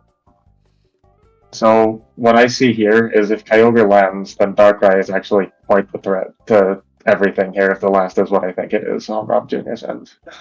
Mm. But and Giratina was a nice buffer to take on, Yeah. or to completely set up on the zone if that does happen. You get Yeah. one Mon doing that, and all of a sudden Darkrai is even better. But you do have to rely on the Darkrai, which kind of stinks. Either way, I think it was your advantage with the way it was played. Yeah. I wasn't sure if I should have just attacked the Dialga rather than go to the second spike, because the second spike didn't actually help me that much in the long term. Yeah, that's... Yeah.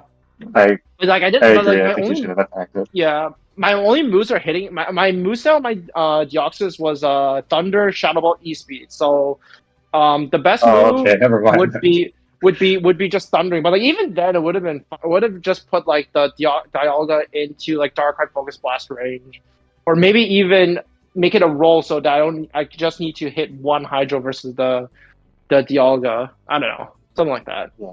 At the +1. Like I said, that was my thought, is if it does anything to make it so Hydro kills, and it doesn't sound like it does, it just sounds like a roll, but if it makes it so Dialga dies the Hydro, then yeah, you should. Yeah. It's just all around unfortunate, but it is what it is. I bit the bullet choosing this team despite me already having like all the red flags coming into this game from getting lucked in test games itself, but yeah. Oh, that's all fairly... Getting lucked in test games is fairly moot, I think. Like, if there's actual numbers to work with, then why are you looking at your test game luck, you know? Yeah, but yeah, it was What it having a is. little. It was having a lot more frequently than like most of the other other teams I was testing. So, in hindsight, maybe I shouldn't have picked this team, but I thought that like what the concept of it was cool, and if they do go with like some sort of team that they did go through with, then my Kyogre was just going to pack up like half the team. Unfortunately, it didn't, but yeah. Alright, then thank you two so much for being here with me in this segment for DPP. Thank you. You're very welcome. And with that, we're moving on to the next segment. This segment, we are covering the Ultra Sun, Ultra Moon game between Rhmsitb and Irie. And for this segment, I'm joined by Ainzcrad. Yo, what's up? I'm back. Yeah. So let's just jump right into it. Seeing the team preview, I think those are fairly normal teams. Maybe the one Pokemon jumping out a bit is the Scissor on Rhmsitb's side, but that also isn't too uncommon. I mean, what's probably a little uncommon is seeing two Kyogres, since it has lost some favor from the players over the years, and it's not really regarded as greatly as it was while the generation was active. But yeah, it's still a really good Pokemon, so that's not too uncommon either.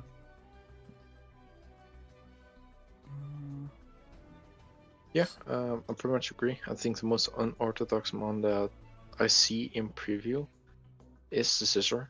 I think it's really bad because only needs like being able to check fairies. But some versions of like Cernius run Hidden Power Fire, stuff like that. Aside from that, just standard stuff. I really like Iris team. Just make a Gengar to trap any kind of Cernius, finishing off support CS, stuff like that, debonding, and allowing the Yveltal or the Kyogre in the back just to do its thing. Yeah. Both look like bulky offense. Not really like balance, I'd say. What do you think the Arceus forms are? I think both have a pretty great argument to be ground. Maybe? Yeah. I think Rhythm is for sure ground. From Iris side, I'm thinking ground. I think another option would be on this is to run E-Killer. Yeah, that also makes sense. I think on Rhythm it has to be ground just because you're already kinda tough to handle, mixed or even just SD Groudon. Or just your own or Yveltal being the checks and Kyogre, I guess. Yeah. So right away, I don't really see Rhmsitb getting a lot of value out of the scissor. It can maybe knock out the Gengar down the line, but I think that's also pretty. It doesn't really have a place where it wants to get in and do its thing. Yeah, I don't think it's going to accomplish much, so it's mostly a 5v6 at this point, I'd say. Yeah. Yeah, same. It's just there as like being able to revenge stuff and maybe pivot into like Yveltal if it's Scarf, but that's really it. And I think aside from that, it doesn't have any value in this matchup. From watching the game live, I also remember that there are some pretty crazy plays and one crazy set down the line, so let's just jump into it. So leading off with the ground type E-Killer versus Evuelf. Directly pivoting into the Xerneas on the Toxic.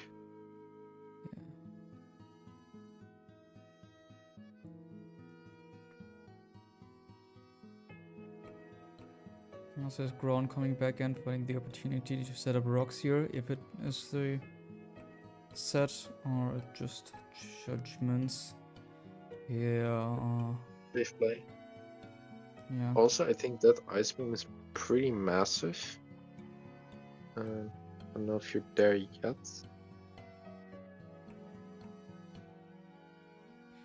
Pretty much just play safe.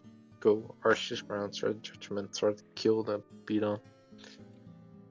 And then going back and forth, just pivoting. A lot of switching here. Yeah, I think this Ice Beam is massive. Oh, yeah, that does a lot of damage. Is that Scarf? Yeah, it's Scarf. That's pretty much Shiver Bulk, Calc. Or Rhythms like max special attack, which is pretty massive for both sides to know kind of what sets they are. Yeah, but and the Ice Beam. Yeah. That also kind of gives Rhmsitb somewhat of the advantage, because Evuelf, having been damaged so heavily, doesn't really let it take another hit. So Irie can't play as freely anymore. This also with the hit on the Kyogre, not really able to switch it in as much either. So despite having probably a bad matchup into the team, this whole pivoting around at the beginning here has helped Rhmsitb get somewhat of the advantage back. Yeah, pretty much. It just means 2 switching into rocks and you're dead, which is kind of huge. Then seeing the Staff Scissor being absolutely fucking useless. Yeah. Just being set up bait to get you to none, and like now you force him to be over, which gives beat on a free switching at this point, because you have to click Origin, not to like lose. Except he clicks Iceman like a madman. He just gets up his rocks, which you're probably gonna get defogged away right now. Maybe it isn't defog. Or why else would the Evuelf have switched out here? Probably fearing overheat. Because I think keeping Evuelf kinda healthy is necessary for Gengar. Yeah, yeah. Also without it, you just click Shadow Ball and claim a few. So mostly a scouting play. Yeah. So here I wondered whether what was the signature attack called? Flare Cannon. If it would have killed, but no, the scissor is very especially defensive. It wouldn't have killed here. Yeah. Pretty much. But you still get value quite a bit, because now you can force Rust Blades. Or even Rock Tomb, just covering everything. And this miss is pretty massive, depending on sets, of course. Yeah. Because overheat does like 70% out of my head. Does get toxic, but that also means the Evuelf is now gone, and Irie doesn't have a ground switch in anymore at this point. Just pretty much goes for the war. Did you win thanks to toxic? Yeah. And instead uses 2 dice. Yeah, would have needed to win the speed tie twice, I think, to get out of this situation positively, right? I mean, Once, I think. If you get you cover here after your Ice Beam, because you kill, you're not in range of Bullet Punch, except like Zernis is kind of tough, but you can always go Megera on that, and then Flare Cannon away, I think. so you say recover turn 1 instead of Calm Mind? Then always Calm Mind, because otherwise you just lose to another CM. But I think after this, if you win the tie, you recover, you get to like 80%. Ice Beam does like 30-ish or 40. After you kill with your Ice Beam of your own. Yeah, I think this just barely killed, seeing the prior roll doing 43 and now 30. Yeah, kind of unfortunate here. Mega Guard trying to revenge, getting the scissor instead. Which at this point is just useless.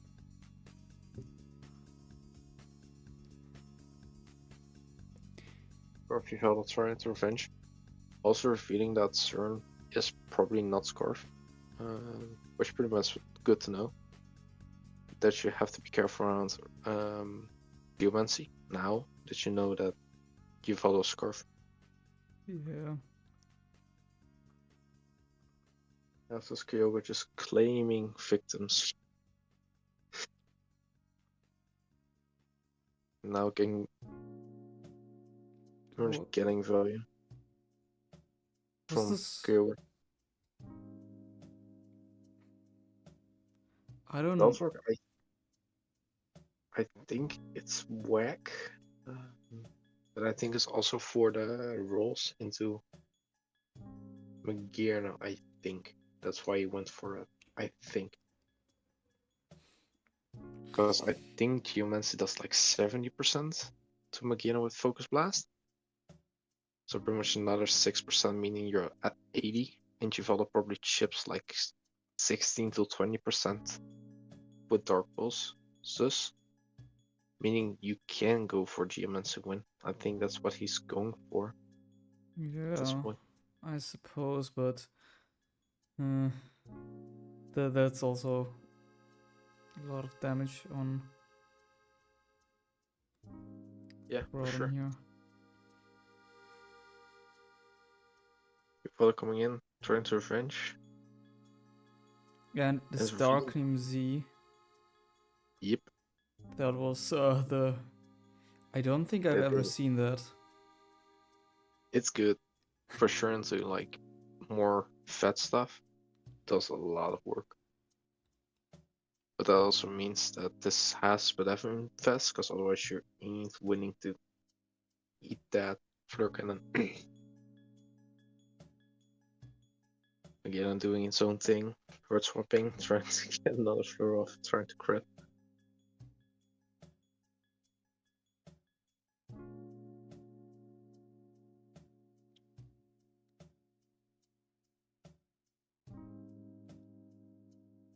Trying to go Meggar, trying to Thunder it, I think, is what Harry's trying to do, but got fucked over by Sucker Punch. I pretty much game over from here. Marsh's ground just cleans up.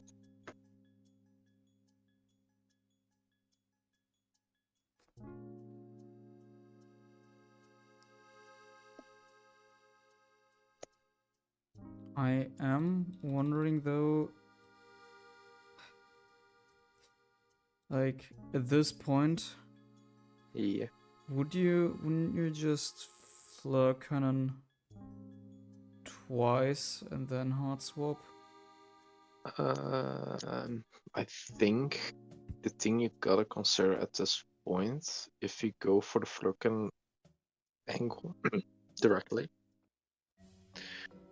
I think you're trying to scout U-turn, and I think if you go for Flurken, he gets a drop.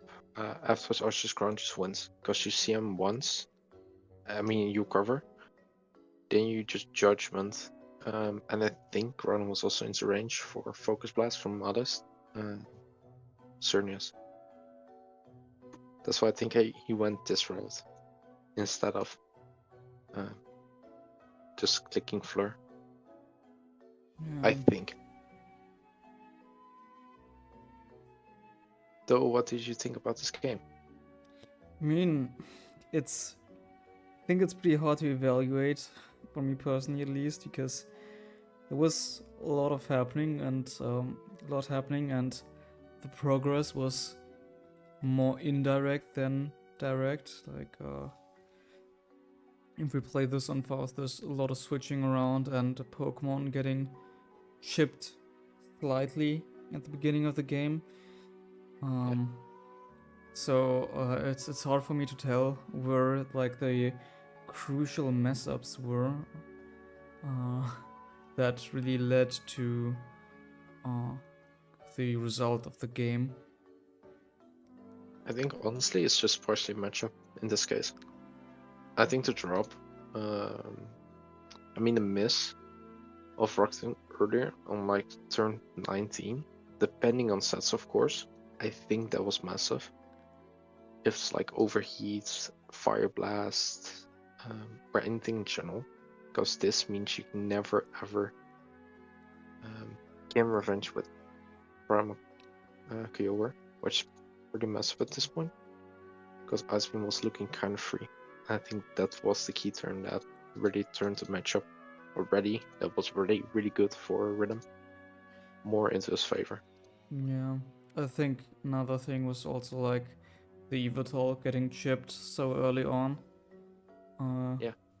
by the Ice Beam, because the E-Killer looks not E-Killer, I'm reading the name. The Groundseers looks really strong into this team, hitting everything here.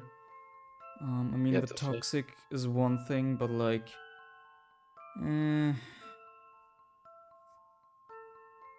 it's I definitely agree.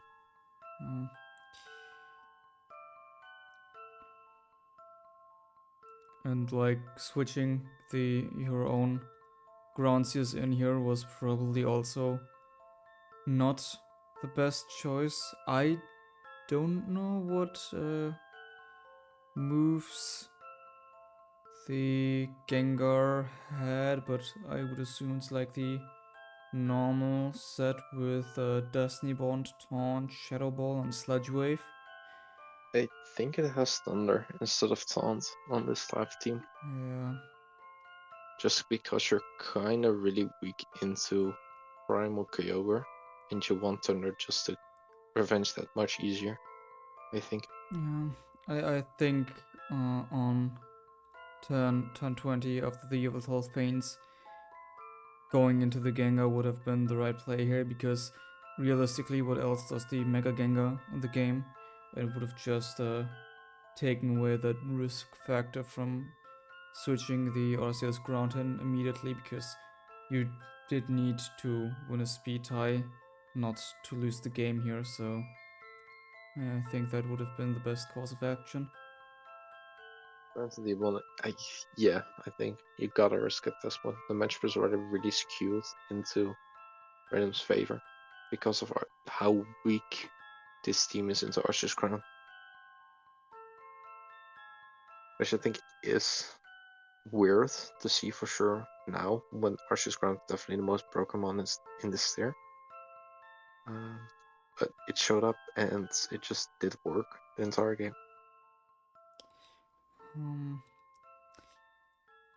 I don't know how much a Shadow Ball does against a +1 +1 grounds this year.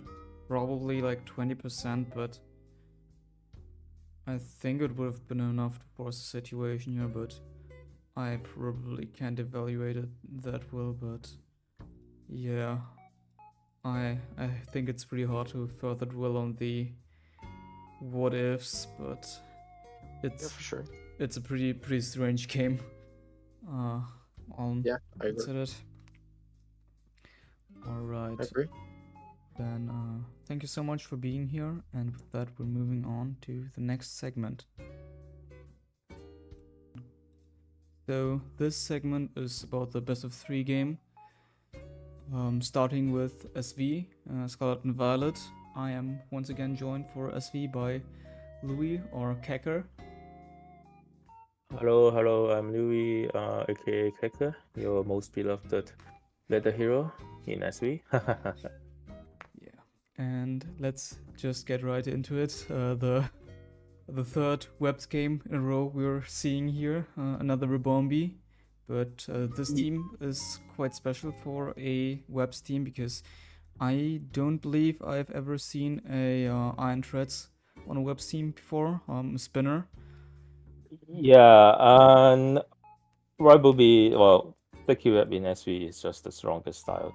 Like, like if you have question, if you have doubt to, I don't know what to bring in SV. Just bring Webs. Webs is the strongest style in SV, and that's why we see 3 Webs team in a row.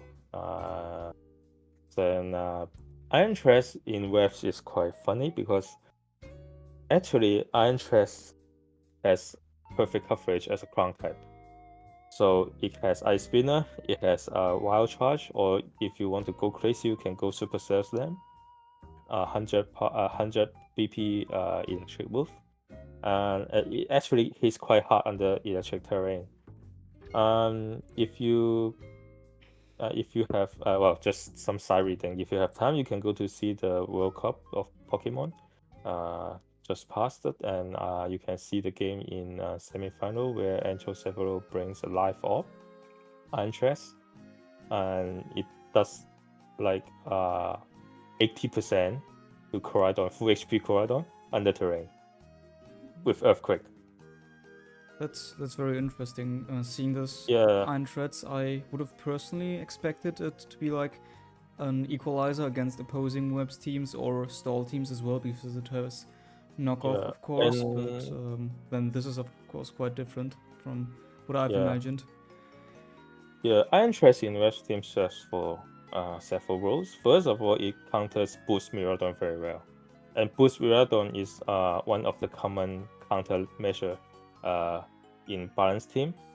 So obviously Miradon is fast, and with Boost it doesn't get affected by a sticky web, and it also can taunt the lead Wabumbi. So with Ainzcrad in Webs team, it easing the pressure against the Boost Miradon. It also can set it can also set Step Rod. It can also spin the Toxic Spike.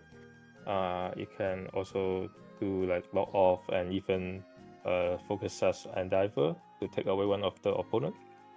So yeah, Ainzcrad is really good in SV, but currently its VR ranking is very low, so let's see.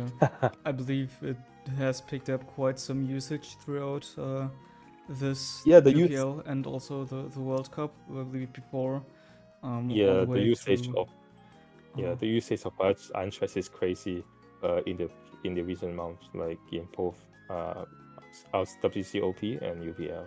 Yeah, I believe So yeah, before the second DLC, most people said it was too low value, too passive, but now it has seen a lot of usage, especially since Yeah. Miradoon is also kept in the tier. But yeah, what can we say about PDD's team? I think PDD teams is quite typical Toxic Spike balance with Boost Miradoon, Scuff Coridon, stuff like that. Maybe it could be a Choice Bank Coridon, but yeah, doesn't see if this is not a Choice Bank Coridon, then I don't see any breaker in PDD's team. I'm pretty sure this is Boost Miradoon from the looks of it. Like, Kyogre and Arceus Fairy, typical core against Coridon. Tenglu for Miradoon. So from the looks of it, it looks like to me the PDD teams is very weak to Zacian because it doesn't have Ho-Oh, neither NDM. So I think PDD has to manage very well on his team against Zacian, because with Webs, Zacian is going to sweep 6-0 the whole team, like with correct set, like maybe Terra Fighting Close Combat or Terra Ground Terra Blast.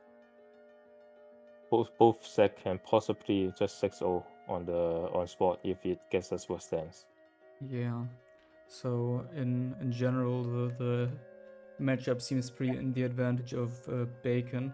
What can PDD do here to get the win? Since it doesn't have a spinner, I think the way PDD can try is to set set rocks or spikes and try to prevent spin, or on the other way, or the other hand, or I mean, do it on the other way, which is setting spike to lure Ainzcrad and kill Ainzcrad early, so that to free up the room for Boost Miradoon to trying to do as much work as it can, and at the end maybe trying to win with Arceus Fairy. Maybe it's Thunderwave, or maybe it's Will Always, or CM ID Carmine and defense maybe. But yeah, Toxic Spike doesn't seem to be effective here because the main enemy for PDD is really the Zacian, and I don't really see there's a effective way to prevent Zacian to SD. So probably terroring on the right turn is the only way that PDD can get out with this matchup. Alright, then let's see how it plays out. Coridon against Rubombi in the lead.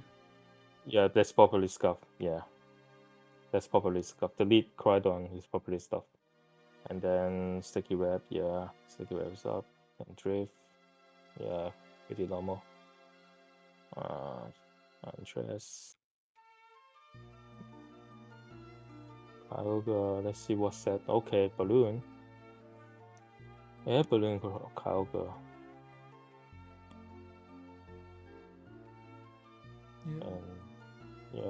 And this is pretty much indicating the Bacon's Ainzcrad is also Focus Sash, like Focus Sash, Staff Rock set. That's what I believe. And I think Bacon want to preserve the Ainzcrad for the Boost Miradoon, so he the switch, and PDD just click the Ice Beam to chip Coridon successfully, and so Bacon have to double switch out again, and that's probably trying to weaken the water move with the Sun. And resetting Carmine again. Yeah, and also resetting the electric terrain. That's Well, the damage looks like to me especially defensive Ghosts.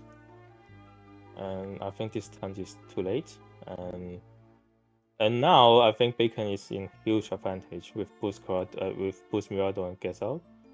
And now PDD has to go Tenglu, and Tenglu has to deal. Yeah, Tenglu has to deal with both Ghosts and Mirador, and I think this is too much for PDD to bear. Yeah, And if it is Glassdoor, Scarf, yeah. it can KO here. Yeah, you can KO, but doesn't matter because now Mirador is building everything. So, why after the Mirador got KO'd did PDT go into the Tinglu instead of going into the Koraidon right away? I mean, Flabless would have likely killed, no? I think because PDT doesn't want to block into a move. Like if he clicked Fairblaze, then it gives a free sword stance for Bacon's free sword stance from Bacon's Koraidon, or it just gives a free entry with for Miradon. And because PDD going his Koraidon will set up Sun, giving Miradon a free Chishin is not a very good idea. And going Tenglu, like you don't expect much. You don't really expect Focus Blast or Glass Knot from Alright, makes sense. Yeah, so. But you're right, probably going Koraidon is the more safe choice. But yeah, again, you don't really want to put a Koraidon on the field with the Sun and give opponent a free Miradon entry, which can kill your Tenglu in 2 turns with Life or Solar Beam, which is very common in InstaQF. So yeah. Yeah, and you have no choice to trying to chip Miradon as much as possible. And actually does get the burn on it. So I believe this KOs it in 2, or it still switches out. Yeah. And that's it again. Yeah, and this. And I think you have no choice to go Koraidon again. So why you go out? I think it wasn't safe to KO it before because it did 40% the first Flabless.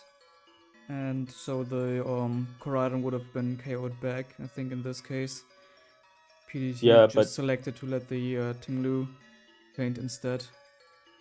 Yeah. But well, if let's say let's pitch balls.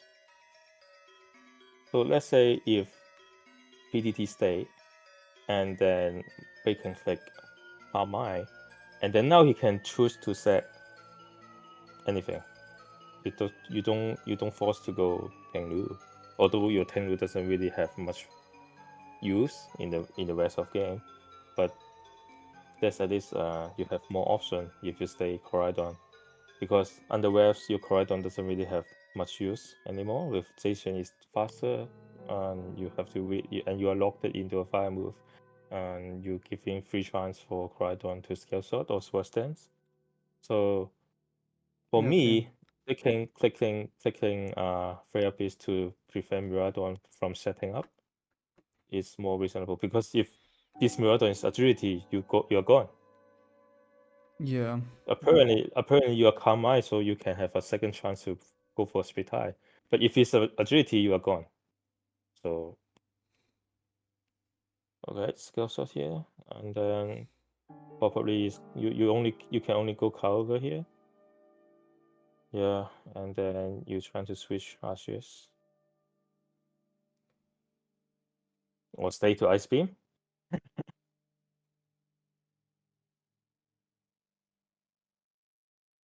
Yeah, setting up Sun chaos, again. But now the Zacian can come in without fearing getting killed. But is it Thunder Wave? No. No. No, it's also powerful enough with... Yeah, but it's not killing... Oh, Fire Blast. Missing. Yeah, that's unfortunate. Would the Yeah. Fire Blast have KO'd it? I think so, right? Yeah. Most likely killing. Yeah. Bacon should have Terra there. I don't know why. I don't know why he just stay and click. I think that's a choke with Bacon not tearing his Zacian here. But he get lucky because Fireball missed it. And so the table is turned again. So yeah. I think Bacon should have Terra, like 100%. Why? I don't know why. Yeah. Bacon did not Terra on the turn the PTD go Eternatus, because like the only way that PTD can get out is with a fire move with Eternatus. So on that sense, your Zacian should have Terra to avoid the fire weaknesses. So I don't know. Maybe he's confident that this Eternatus is not a fire blast, because Flamefolder might not be killing. Flamefolder might not be Look that killing. up real quick. If because with the damage on Blade, this Eternatus is very bulky. So it might not have it might not have enough attack to kill Zacian under Sun. Yeah, it's not killing. Yeah, so the Fire Blast is it would have also likely not KO'd. But it's a roll. Yeah, It's a yeah. roll, but in all sense you should have terrorization to prevent the fire blast. So what I'm wondering is what the Kyogre could have been as a Terra. Probably it was probably Terra Fairy. Yeah. Yeah, it's probably Terra Fairy. And let's see, it was Terra Fairy. The start +3. What are you clicking? I'm wondering if the Wild Charge would have KO'd with Terra Fairy. No, it's not killing. But on the other hand, the origin pulse is also not killing, so doesn't really have much move for you to do. I mean, right here on turn.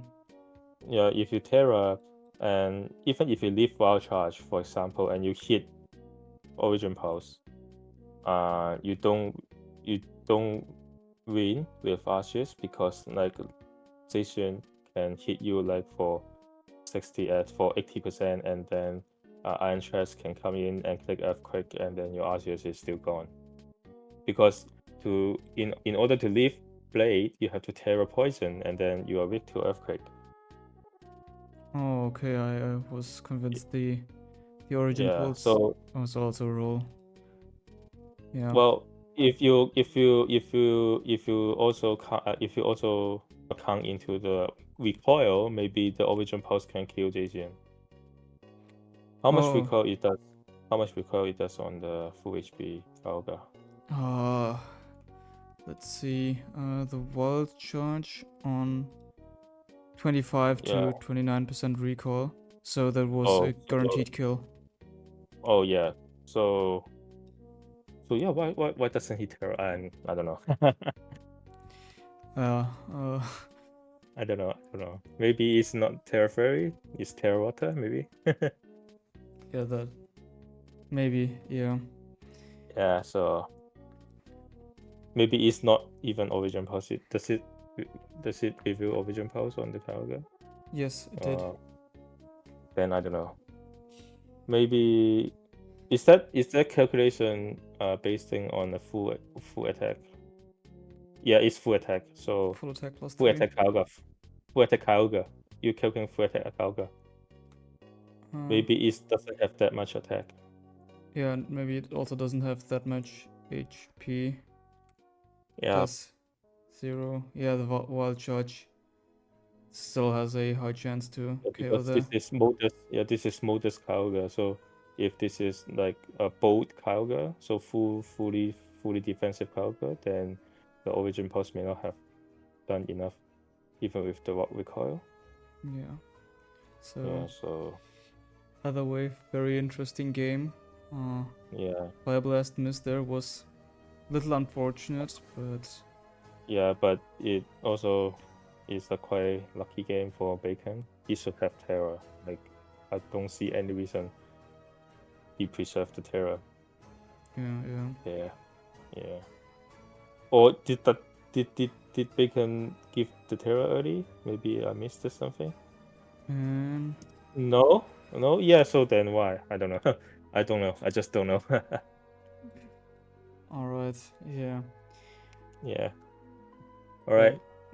Any more questions? No, I think that's it. That settles the SV segment of the best of 3 game, and with that we will be moving on to, I'm not sure, SS or USUM, but yeah, thank you for being here in the SV segment. Thank you very much. Thank you very much. Yeah, alright. So this is the Ultra Sun Ultra Moon segment of the best of 3 between PDT and Bacon, and I am once again joined by Ainz for this USUM game. What's up? I'm back. Yeah. Yeah, let's just get into it. And those teams are also fairly standard. There's like no oddball in here, I'd say. Yeah, looking at these, both teams are fairly offensive. The team of Bacon is like probably more of a bulky offensive, while I can see PDT's team being hyper offense, or at least I don't really think there's much defense to that team, but depending on how bulky some of the mons are, you could probably still call that bulky offense.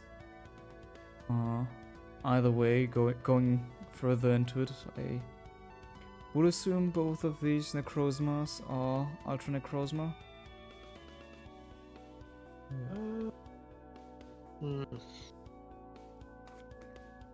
I agree with most of the stuff you mentioned. I think both these Necrozmas are SwSh. Oh, really? Yeah, I think it's more balancing rounds in turn from PDT side. Just because of the Necrozma being the lead slot and having a Mega Gungar, I think this is a C, especially defensive Necrozma, to make sure you chip defensive CS and then trap to Mega Gungar, so stuff like Scarf Juniors can kind of win from there. Though on Bacon's side, it's definitely balanced. Also, Necrozma is an option. I think it's SwSh because of the general weakness into Geomancy Xerneas and general HL matchup into Megamans. Though, what do you think the Arceus forms will be? It's pretty difficult to tell. Like, there's not one answer I think is most likely. I can see both Arceus being E-Killer, Ground Seers, or Water Seers. But if I had to choose one, I think you can't really go wrong with Ground Seers most of the time. Especially looking again at Bacon's team, after you mentioned that the Necrozma is very likely to be SwSh. I don't think E-Killer is as likely. I mean, Water Seers would cover some stuff on the type chart, but regardless, I think Ground Seers would be the most likely. What do you think? I agree. I think on PDT's side, it's probably Ground Seers. I think it's Ground Seers. On Bacon's side, I think it's either Water Seers or Ground Seers. I think those are like the options they have. And as you mentioned, I think E-Killer is really unlikely on both these teams. Yeah. So now going with the idea that it's a balanced team, I think it's likely for the Xerneas on Bacon's team to be Scarf, and that would mean that the Evuelf is likely just the normal wall breaker variant. For PDT's team, I think it's similar there, but could also be Geomancy, since the Gengar might be able to remove some checks. But yeah, let's best just jump into it. Let's see them surprises. Leading off with the Evuelf trying to pivot around. That's And that sucks ass. yeah. I was wondering if that was the correct play here, staying in with the Groudon because of the Xerneas in the back, but I mean, Bacon still has the Necrozma, so it's not that bad if the Arceus Dart. if the Groudon gets Black Hole Eclipse immediately. Yeah, that's a very bad position for PDT already on turn 2. That's really bad. That's really, really bad. But then revealing the Arceus Ground, which is really good into Bacon. But yeah, just going for Ice Beam. Revealing a more defensive Evuelf. And just roasting it off. Now threatening to Toxic it. While PT is trying to 1v1 it. Also, no item. Yeah. So that that's could mean it's also another Z move. likely, yeah. I wonder if getting Toxic here was the right play, but then again, I don't think PDT could really switch into anything else here. Only option is Xerneas, but then you just lose momentum. Yeah. Sure. Just So lose a ton of them. Yeah, go ahead. I'm thinking it could be like one of the main priorities to get for PDT to get the Necrozma weakened, so that the Xerneas can better sweep. But yeah, the Groudon also didn't get Toxic. I forgot about that. So it's also pretty difficult to get out of here with 2 very important mons getting Toxic and having already revealed the Z move.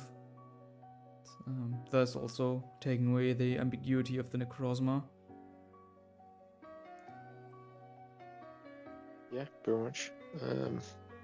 Just going across my safe play. Toxic's the prime ground. Pretty much meaning permanent chip on it, which is really good. And just stealth rocks up. While PT tries to probably catch an overheat. Yep, and just dies. Overheat is always so strong. Yep. Double the golden rule. Double switching out because Bacon really needs to keep the Groudon healthy. Probably predicting the Evuelf to come in. But it's similar here.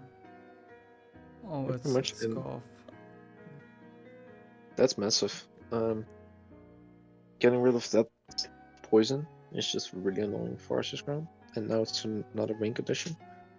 If he catches the Evuelf coming in here, which he doesn't, which now pretty much means your Rhmsitb has been for nothing. Because you have the Ice Beam, Brave Freeze, or just switch out, and then you pretty much have to play aggressive again. Or lose a lot of HP. And which PT does brilliantly, playing aggressive.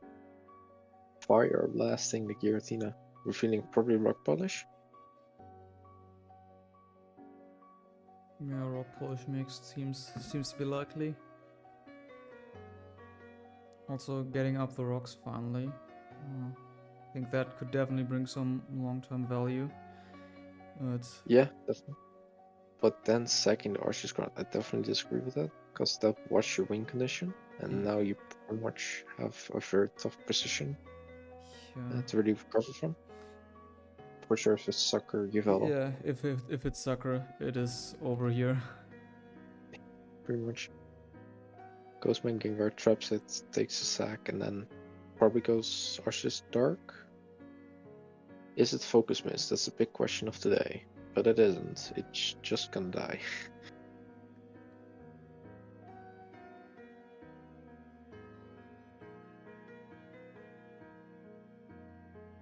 To catch the Necrozma coming in.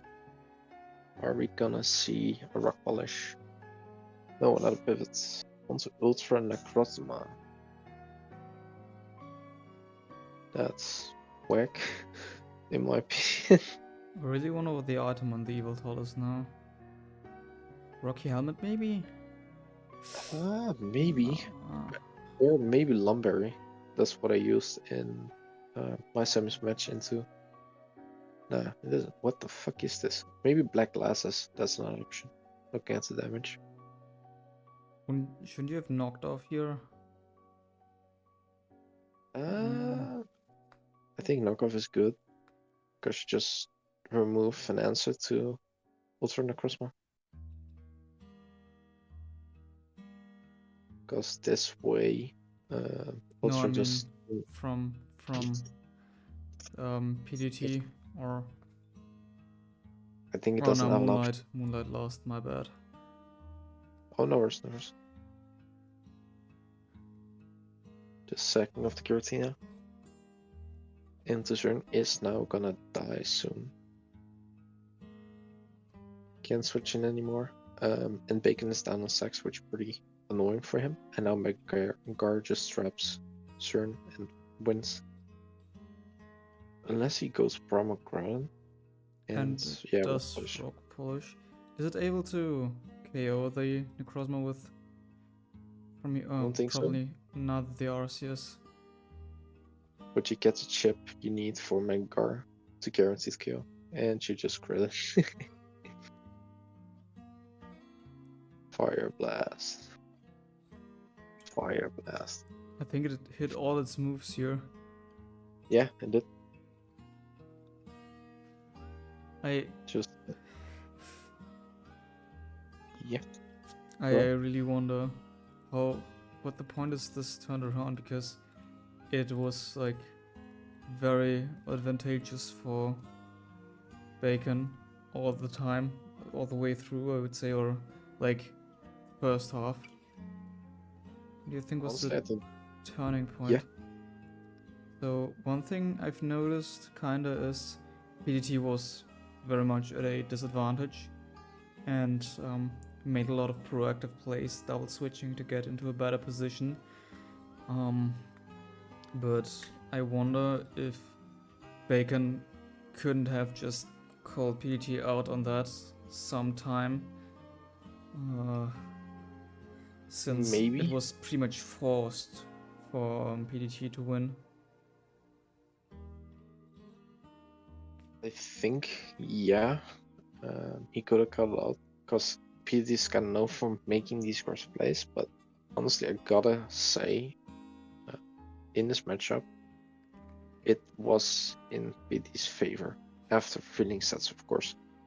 After the Arceus was dark, the Groudon being Rock Polish, and stuff like that, it just keeps adding up.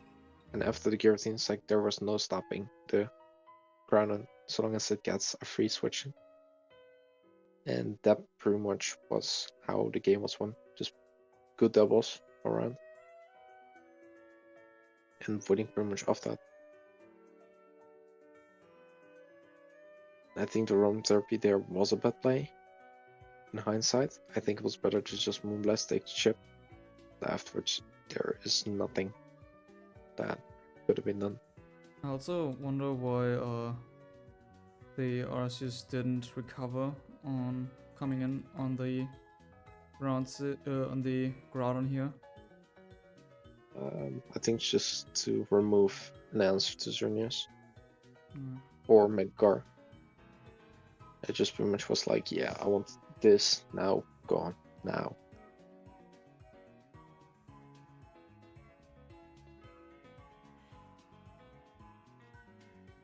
I don't know. I would say even at this point, it's like in the advantage of Bacon because yeah, the win con of Groudon setting up here was of course also there. But yeah, I suppose it's partially that the Giratina got chipped because that was pretty much the wall stopping Groudon, immune to ground stab and resistant to fire stab. I don't. Does it run Dragon Claw? I think it runs Stone Edge, right? Yeah, most likely. But I think it's also another thing I gotta mention. It was just really well played. He catches the Crossmine, gets a chip, goes into the Crossmine, pivots directly out, or gets Stealth Rock up as value. I still this sack was kind of whack, but he had to.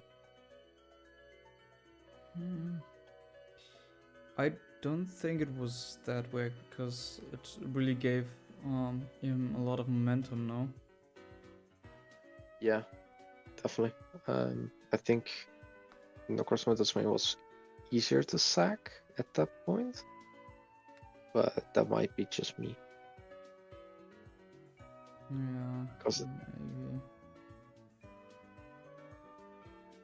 But that might be just me thinking that Arceus Crown just pretty much CMs up in a 1v1 situation. But that might be just me. Aside from that, just again, good doubles. Yeah. I think the Stealth Rocks were what really sealed it because it's a lot of chip on the mons down the line. Especially on the... I do wonder if the crits are...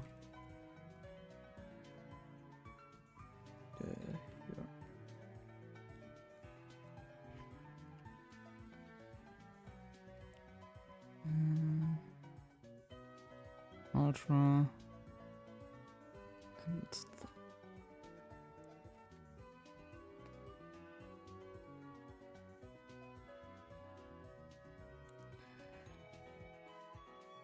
Yeah. Oh yeah, the Press Plus Blades wouldn't have killed from there for sure. Yeah, Revenge.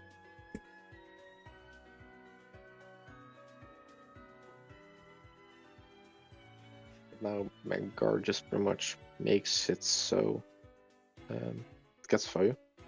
I think the recovery turn pretty much sealed the deal on the taunt. Because if you catch Maggar there, you're up in sacks. He doesn't have an easy way to revenge Ultra anymore. Due to the fact that only Cernus is alive but stuck sacked. I think that turn, yeah, I think that was a joke. Like even if the Xerneas came in or like Groudon on Necrozma, whatever, getting the judgment damage would have still been very big because to combine with the toxic damage, as we can see here, 23% are still a lot. Much, and if you trade Arceus Dark for Mega Gengar with an Ultra Crossband, that's always worth 9 out of 10 times. Yeah, I think that was the choke here.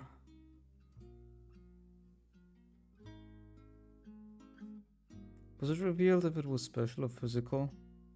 I mean, going by the team, I think it would be special.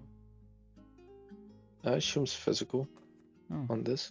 Alright. I think it's the whack. It's a whack, I think, variant with Morning Sun, Sunset Strike and stuff. Judging based on the way he played.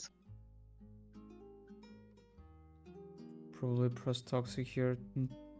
Expecting the Darkseus to... I think Sunset Strike would have been better because of the missed chance. Or... Yeah, same. Yeah, I think just clicking Sunsteel safer. Because Arceus Dark has a chance of being refreshed as well. So you pretty much just lose value from clicking Toxic. I mean, well, if it had... Then again, why didn't it roost up? It wanted the damage. So Ultra Necrozma could kill. Because there's an EQ. That's, I think, the reason. And that's also why I expect to be Sons of Strike, Photon Guys with Morning Sun. Yeah, alright. Last move would be Sword Stance or what? I think so, yeah. I think as the Morning Sun, Sunsteel, Photon. Okay, yeah.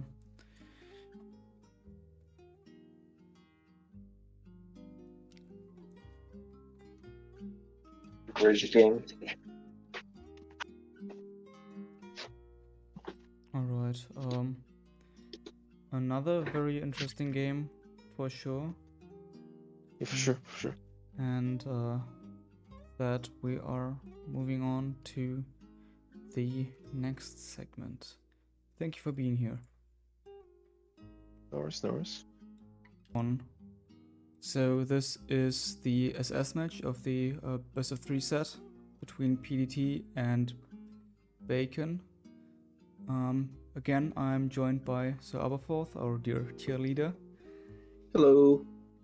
And jumping right into the game, what can we see from the team preview? I'd say 2 pretty similar teams, at least in terms of Pokemon on there. Yeah, pretty standard.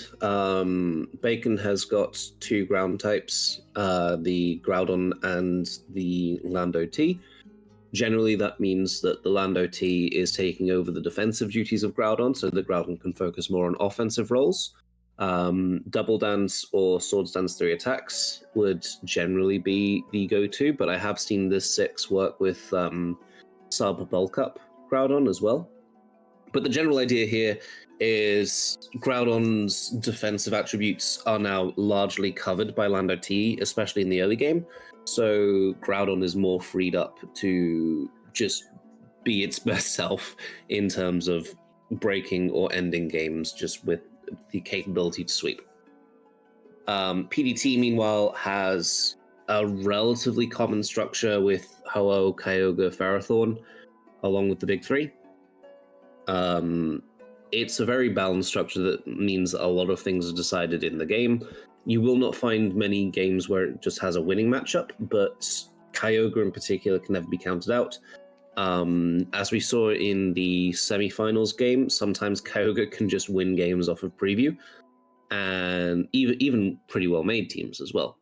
But Kyogre is a pretty big threat to Bacon's team in the event that the Eternatus can't handle it. So if it's, for example, Choice Specs Kyogre, it's capable of breaking through the Eternatus relatively quickly, and then there isn't really very good counterplay on Bacon's end.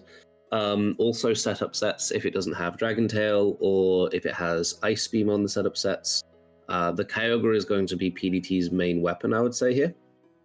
One thing as well is that PDT has spikes and knockoff on the Ferrothorn. Presumably he will have knockoff on the Necrozma Duskmane as well. Whereas Bacon does not. So the hazard game is going to be more in PDT's favor here. But Bacon also just doesn't really care that much about the hazards because Groudon is at the position where, assuming it is a setup Groudon, if it gets to +2, nothing can take a hit at all on PDT's team.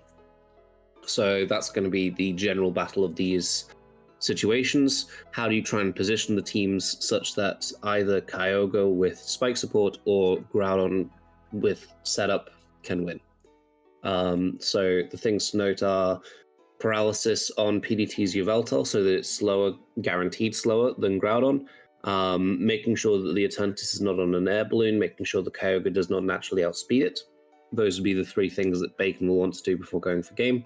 And PDT will be attempting to just annoy with the Kyogre as much as possible because Eternatus is not a brilliant Kyogre check just in general. It gets worn down quite quickly. Yeah, one thing maybe, the Ho-Ohs like defensive or offense in these teams? A bit of both. They generally run bulk with a bit of offensive investment. If I've seen the game, so I'm trying to make sure I don't say something that is because of my knowledge of the game rather than just from team preview. If I had to say, I would say PDT's Ho-Oh looks a bit more of the offensive type, just because Ho-Oh works really well as a defensive mon in conjunction with Lando T. So the synergies there is greater there than it is with, for example, Ferrothorn. Just in terms of the mons it comes in on freely, the mons it wants to take hits from, and the relative offense it can deal out. So, yeah, but generally speaking from preview, you can't really tell whether a Ho-Oh is more offensively inclined or more defensively inclined. I would say neither team looks to me like a curse Ho-Oh set. Yeah. Alright, then let's jump into it. Oh, I still have it on paused.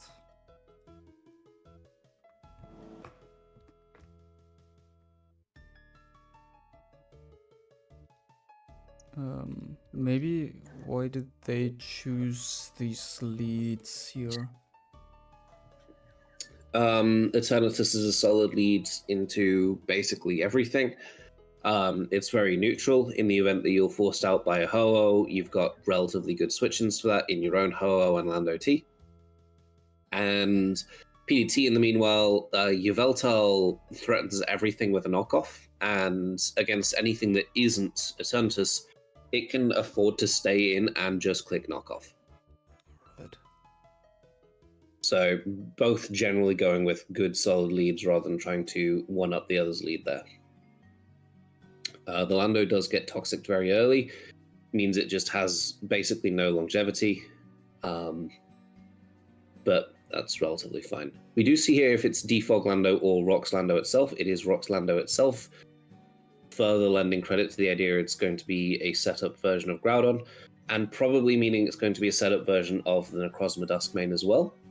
In the event that you have, for example, on this structure you can go with Defog Landorus T and a Rox NDM, but going with a Rox Lando T means you can run setup on both your Groudon and your Necrozma relatively freely.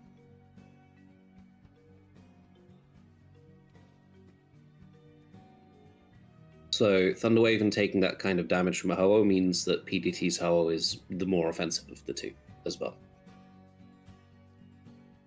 Although Bacon's does not look to be weak. That's more than Brave Bud normally does. It definitely has some attack investment too.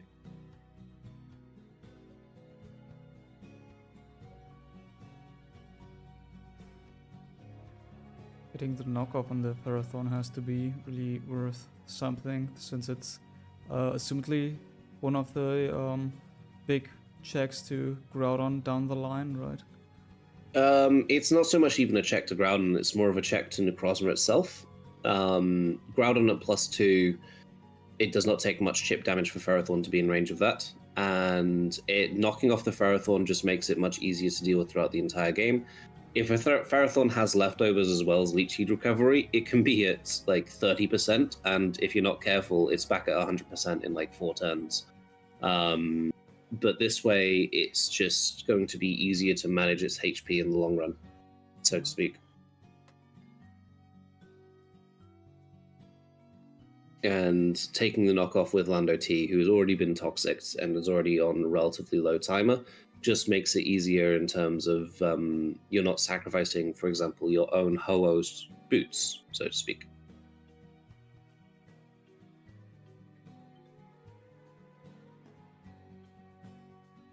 But this Ho-Oh looks to be a problem for Bacon right now. He is not switching around it very comfortably, so to speak.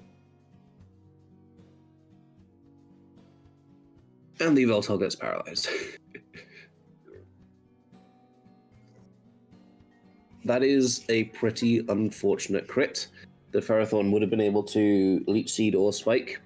Playing without either of them means that PDT's game plan is much harder. But it is also turn 18 and the Kyogre has not managed to hit the field yet. Oh, turn 17, sorry. And the Kyogre is what I thought would be his ideal way of trying to get progression going. So That is unfortunate. To have lost the Ferrothorn before the Kyogre was even able to come out for the first time is not good.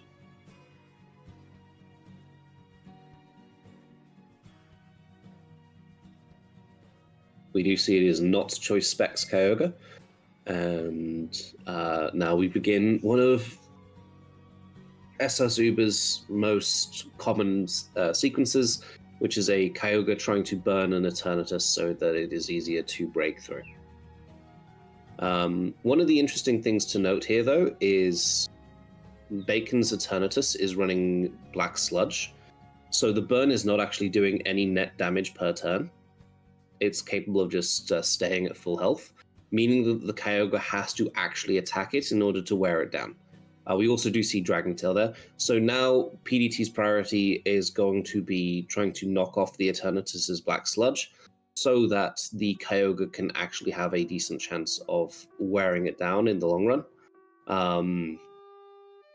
Just because without the ability to break through Eternatus, the Kyogre is not very useful. And Spadef Eternatus, especially with Black Sludge, it does not die to an opposing Eternatus's dragon moves, and it can sometimes even stall it out with Recover.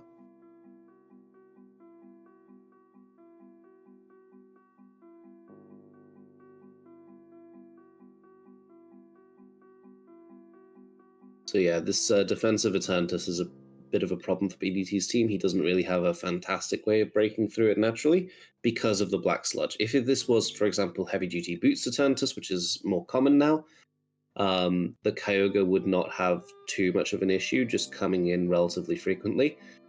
Just because the burn chip means that the Eternatus needs to continue pressing Recover more often, and this is just generally more of a difficult scenario for PDT.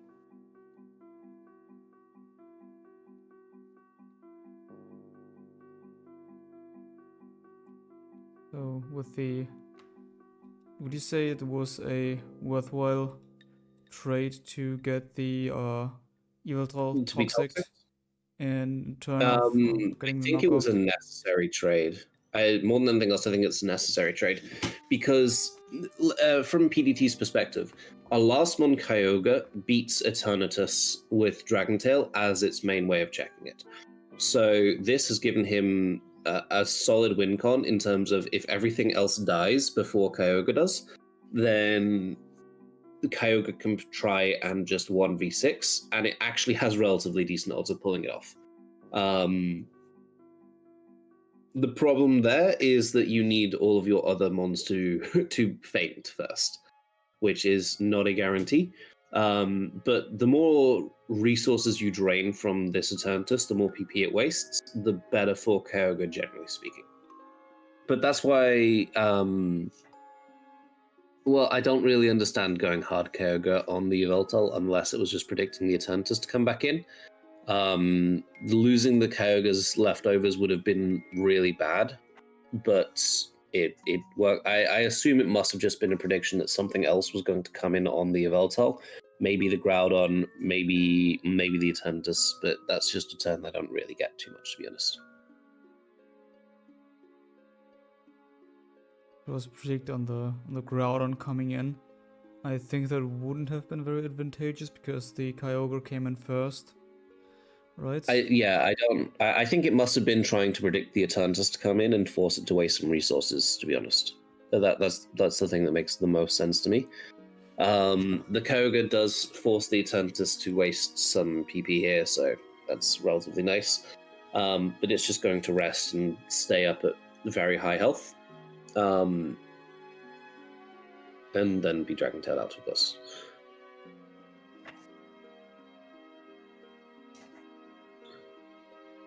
The big problem for PDT right now is that he has 5 mons that are still alive, as opposed to only the 1. If this was a last mon Kyogre situation, it isn't a guaranteed win, of course, because like the Groudon probably outspeeds, the Yveltal might outspeed, even the Lando T could outspeed depending on the investments. So you aren't necessarily in a winning position, but your main way of breaking through is being dealt with relatively comfortably so far. And playing this game of just playing around the Eternatus is going to favor Bacon more than it is PDT.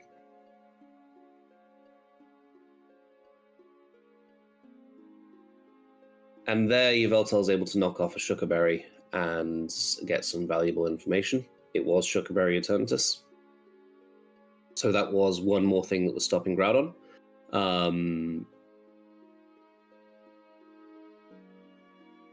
Shuwri is better as a way of combating Groudon than Air Balloon because it doesn't just pop in one hit, but it is still kind of not really a Groudon check in my opinion. So that option was mostly chosen for roll compression to just have. Yeah, it's roll compression. It's also a case of without the Shuwri there, Groudon can have a relatively easy time against this team if it gets, for example, a setup opportunity on the Duskmane. It can honestly break through the entire team in the 4 turns it has. Whereas now the Groudon sets up a Swords Dance on the Yveltal. Does the Yveltal have foul play? It's slower anyway, so the Groudon just cleans up. The only out here is going to be things like Precipice Blades missing or Stone Edge missing, and that just doesn't happen. So, yeah. But I wonder what item the Groudon was. Maybe Soft Sand? Yeah. But yeah, that was the game. And you'll notice as soon as he was able to confirm the Eternatus item and remove it specifically, Bacon went for the Groudon endgame almost immediately, as soon as the opportunity arose. So what would you say were the key turns in this game? The key turns, when the Eternatus revealed Dragon Tail, that was a pretty key turn. Without Dragon Tail there, the Kyogre just does not have to switch out and just eventually. He doesn't actually not have to switch out because it is Black Sludge Eternatus. You would have to switch out to try and knock it off. But the game plan becomes much more key for Lotiasite there. I would say the knockoff crit on Ferrothorn was big. But I also think Bacon was in an advantageous position even before that. I think Bacon was just playing a bit more proactively throughout the entire game. For example, he's not T-waving with the Ho-Oh, but he is just getting a lot of damage off on basically everything. And that's generally a good thing. Knocking off the Ferrothorn here, maybe staying in with Ferrothorn on Leech Seeding would have been the play here rather than clicking knockoff. I can get clicking knockoff, especially if you're anticipating a Ho-Oh coming in, but the Ferrothorn's health is an important factor here, and the ability for it to just be an annoying presence, spreading around Leech Seeds, knocking off things like Ho-Oh so they don't want to come in on it, is something that Ferrothorn could have done this game that it wasn't able to do this game. Yeah.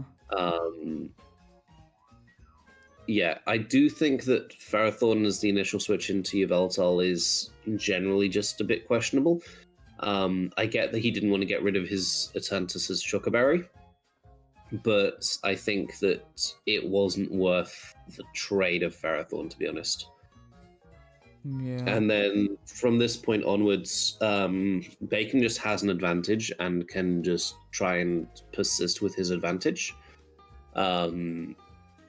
There's not a huge amount that PDT can do, because from the point where between now and when the Eternatus gets knocked, after the Eternatus gets knocked, PDT's one strong win path is Kyogre as the last mon, or maybe breaking through things with a Ho-Oh.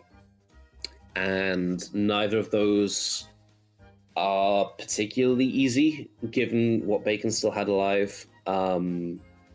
The Ho-Oh option does help a little bit in terms of just being able to get a lot of damage on the team. There isn't a good Ho-Oh resist. There isn't a good Ho-Oh resist, really. But generally speaking, Bacon just had an advantage and pressed it throughout most of the game. and Bacon is a very good player. So if you give him an advantage, it's going to be difficult to recover from that, really. Yeah, the Groudon being so potent is always, again, surprising to me, being able to take that. Part of the thing as well, then, is the Groudon is fast. We don't know exactly how fast, it depends on the Yveltal's own investment, but it was faster than the Yveltal. And so if the Yveltal had foul play, for example, then the Groudon maybe wouldn't have been KO'd, but definitely would have been in range for Eternatus. And it would have continued being a game. The Kyogre could still pretty easily bring it back from that position. Whereas, because the Groudon was able to outspeed the Yveltal, and of course hit a Stone Edge, which is not a given, then the Groudon was in a fantastic position. Maybe PDT should have gone for a Sacred Fire with the Ho-Oh, trying to burn the Groudon, but I think that in that position, you would always go Yveltal, just hoping that it can deal with Groudon. Yeah. Alright, and with this game, Bacon takes the best of 3 set and wins it as a whole. And thank you for the very excellent analysis. And with that, Thank you for having me. we're moving on to the next segment. So this is the black and white segment. Again with Dova, or the Dovahneer. Hello. And yeah, game between Hack and Evuelf. Two of the most potent players in the black and white Ubers pool in this UPL, so there was definitely a great game coming, and this really was an amazing game with so much to talk about. So what can we tell going by the team preview? We can tell that we can tell that Hack is certainly doing something interesting with the sand comp. The Jirachi double steal is certainly not standard. Yeah, and the Hippowdon is also a mon I have not seen before in black and white Ubers, simply because yeah, Tyranitar is the more popular sand setter. People have used it before, it's just that it's just not very common. It certainly hasn't been common in recent years. Like, if I would go back into old team archives, I'm sure I could find a Hippowdon team, but certainly not been something that's been used recently. Yeah. In general, when looking at Hack's team, it's really difficult for me to really know how this team is trying to win, because Oh, I'm sorry, I said double steal earlier. It's actually triple steal. yeah. Kind of wild. Because Excadrill, of course, is an offensive mon, but other than that, it's just wolf attrition with perpetual chip damage. Yeah, this is kind of the closest thing you can get to stall in this metagame, I feel, other than certain weird builds with Xatu and Ogre and some other weird mons. The Jirachi is also a Pokemon you see rarely, if ever, in Ubers. But I've talked to Hack after the game and told me that it was a check for mostly Darkrai and Ghost Tears, because of course in this generation Steel still resists those two types, and with the Psychic typing alongside, it is also neutral into the fighting attacks and Focus Blast, but of course it also takes neutral damage from the main stab move. But that is pretty much the advantage it has over Heatran.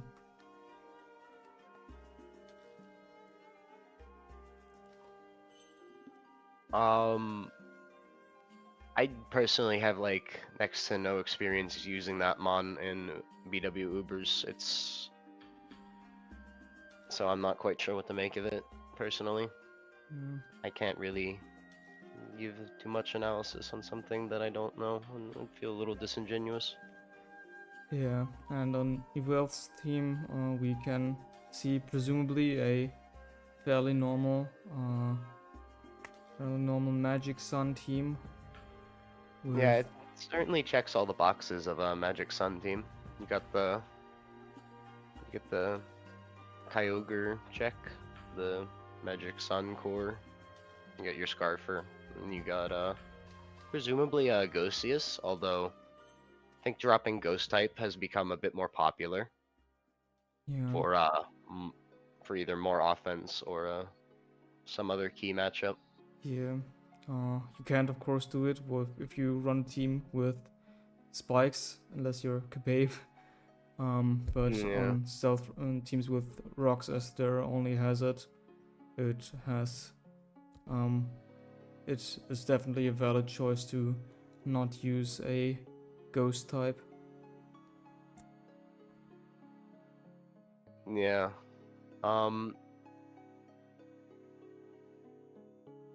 Honestly, there isn't too much else to say other than that. There's certainly a lot of room for Evuelf to put in his own like his own techs or his own flair into this team, but just from preview it doesn't look like anything too special. Yeah.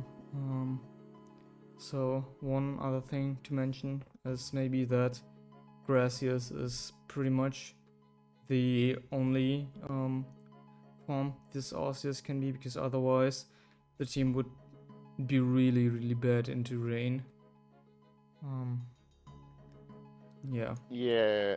Well, Gira A, especially defensive Gira A, can kind of check Kyogre, but you definitely would need some other like backup for him because he definitely could get overwhelmed, as we kind of saw with the last week's replay.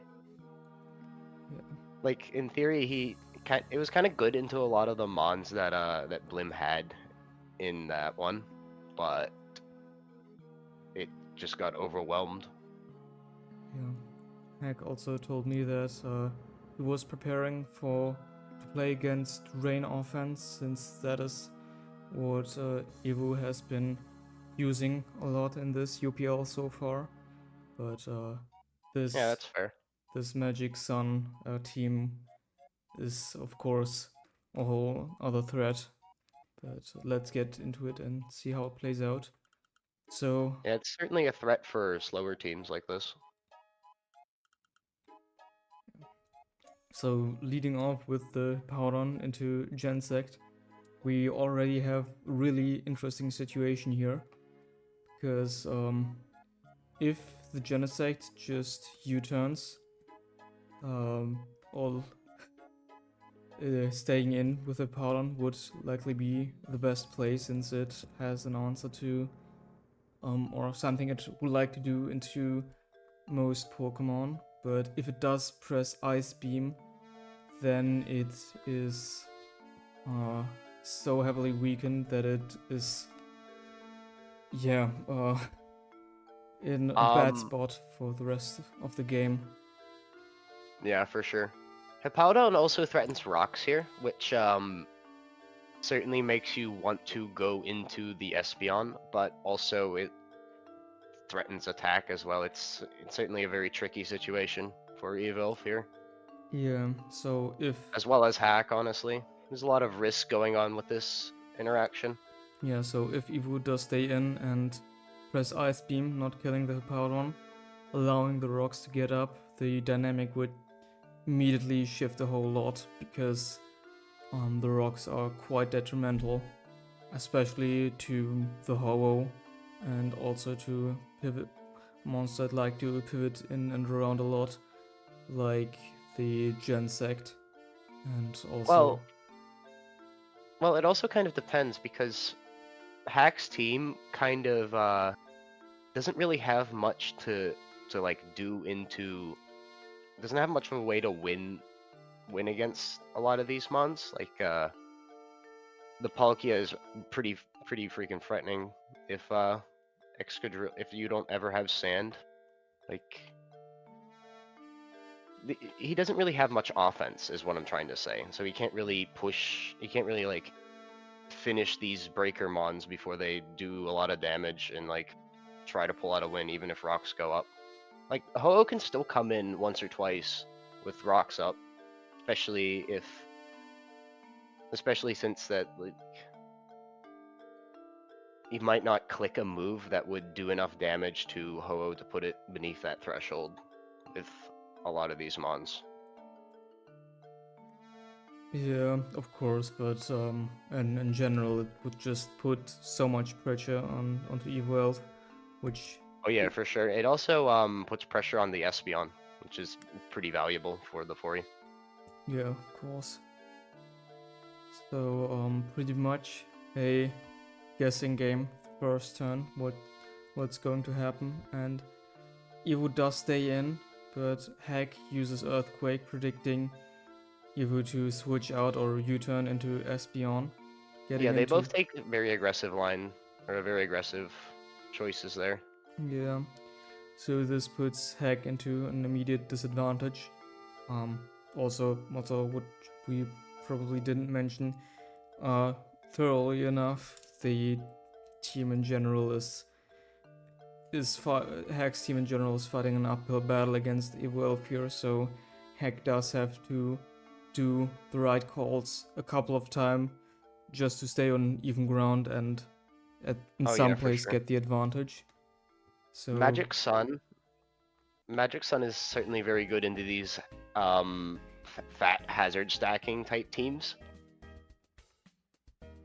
just because that's their main way of progressing the game, is to just get down a bunch of hazards and then whatever offensive element you have, you can win, like the Excadrill in this case, or maybe even a support Arceus if the matchup wasn't bad for it. Yeah. So the Powdon switched out here instead of pressing slack off, expecting probably something that can KO it. What would that be exactly? I mean, you can just click Ice Beam again. The 4E pivot also covers that pretty well. Oh yeah, and also Toxic, potentially. Yeah, I don't think it's run quite often, but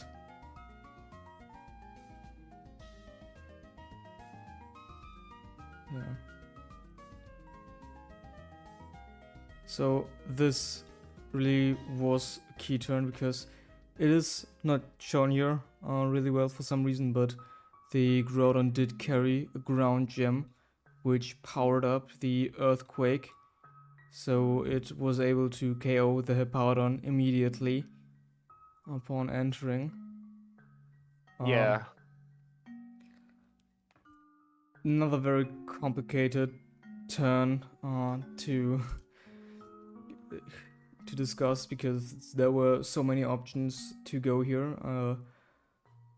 Mostly a guessing game, and it was very hard for Heck to predict this this ground gem here. What do you want to say? And it looks like he was either going to try to switch in on a fire move or the Espeon pivot, because you'd break the sash. Yeah, and also if it had used Stealth Rocks here, the Hippowdon would have also been able to heal up again. Heal up or set SR, or just do a number of things. Toxic is even pretty viable there. Yeah. Although I probably wouldn't go for it. Yeah, and I believe at this point it is almost impossible for Heck to bring this back, because the weather of Evu is now uncontested, which means that Excadrill doesn't get the sand speed boost, and Evuelf gets the sun fire boost to Ho-Oh's attacks, and potentially also to Palkia and Gensect's move, although it's unlikely Gensect carries Flamethrower. Yeah. And the rocker is dead. Well, it might not be, considering he can run rocks on 5 of his mons, but most likely it's on this thing, because this kind of has trouble doing things. So just putting rocks on it works out. Yeah, so not getting this rocks pressure on the team is a great loss. This It might point. be on Jirachi though, honestly. Yeah, I could see that. I believe the standard Jirachi set is like specially defensive, also with rocks. Something like that with like Ironhead, Paramove, U-turn, or Wish. Yeah. Does have rocks on the Excadrill too. Just pretty great here. But so at Yeah, this, he actually is getting a good amount of value with these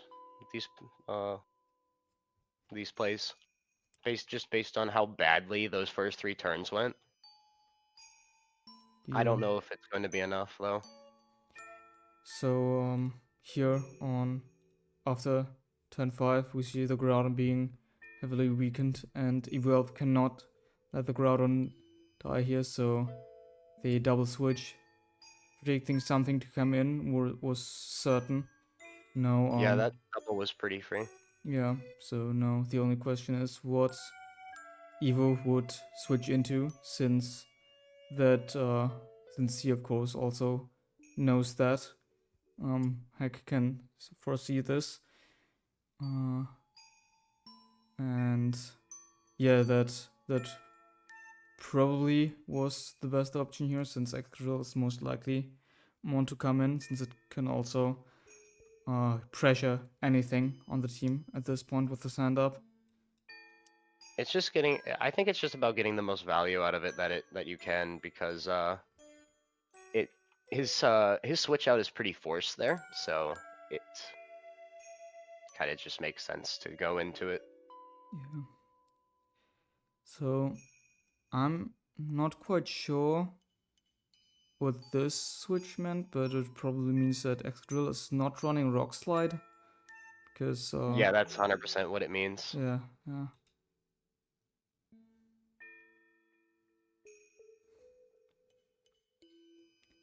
So there was really no point for Evo to switch out, since anything would have been KO'd by the Excadrill, which would have switched in if it were hit by Rock Slide and then another move after, so it would have just been unnecessary damage or not unnecessary sacrifice.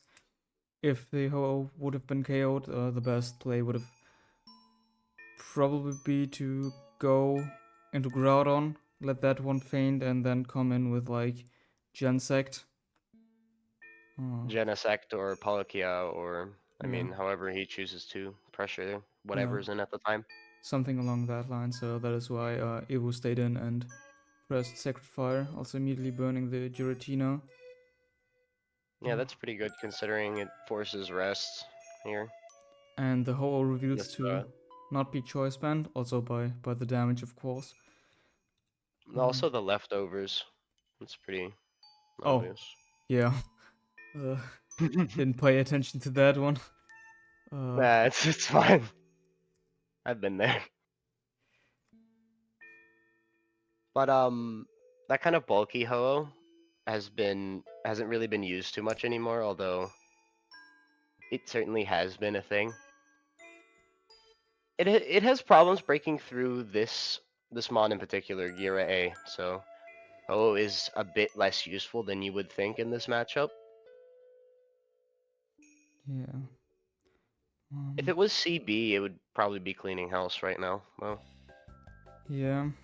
What is also interesting here is, I believe, I don't know if this is common, but if you see turn 9, the turn 9 and turn 10, the Giratina is full speed, allowing it to call a phasing move. Are you sure that it's full speed? It might just be like some amount of creep I think the bulky hose are usually pretty slow. Alright, yeah, that could also be. But yeah, it was able to call the phasing move before the opposing Pokemon could move, so that was... so... It's interesting. Yeah, it's certainly something that wouldn't be outside the realm of possibility. Yeah. It's certainly something they do on the Giratina O variant of that set. Yeah. Scouting for the move the Gensec would use here with the rest. And yeah, switching out here. Why do you think Hex switched into Jirachi?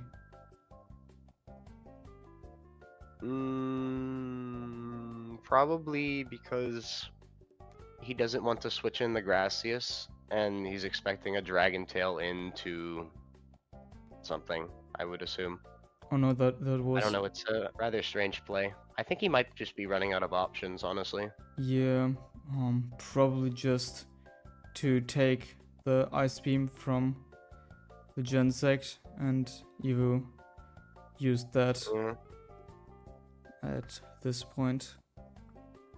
Yeah. He's just trying to prevent stuff from happening. Groudon was going to come in anyway. I don't think he could have done anything about that.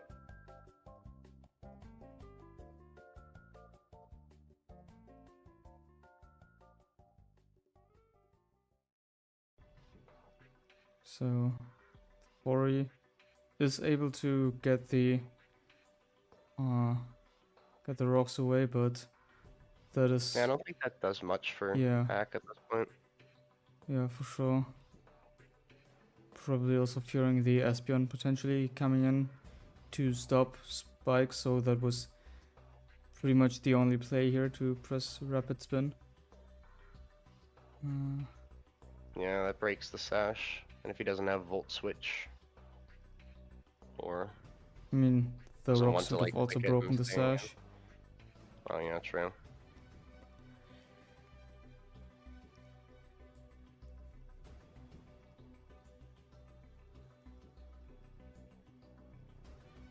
So the second move of the Giratina is Will-O-Wisp, which I wouldn't have expected. I would have thought it was a Dragon Tail Raw, but Will-O-Wisp is of course also very good. But I believe at this point it's mostly over. Yeah.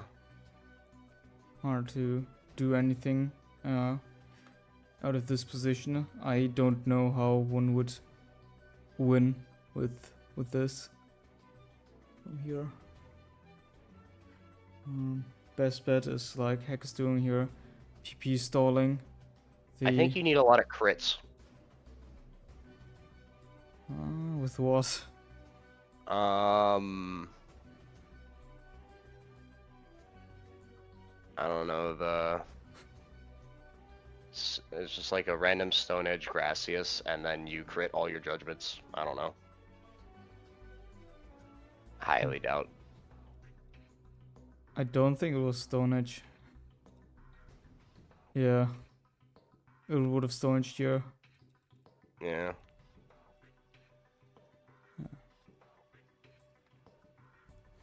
So I guess it isn't winnable. I think the team might have been too slow overall. Although I don't know. Certainly a strange build. Yeah. The Fire Blast, burning the Jirachi and KOing it in one turn, but that doesn't really change too much here. Excel getting a lucky crit, KOing the Palkia immediately. Which also reveals that the Palkia is a defensive set since it did not outspeed the Excel, right? No, it was parried because of the Jirachi. Oh yeah, remember? my bad.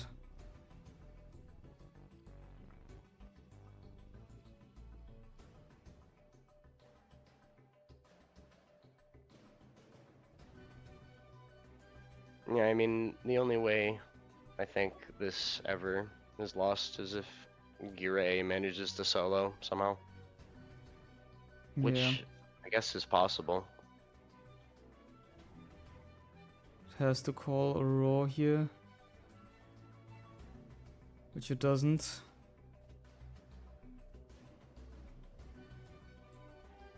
And it gets crit. Yeah. Yeah. So it's actually kind of winnable there.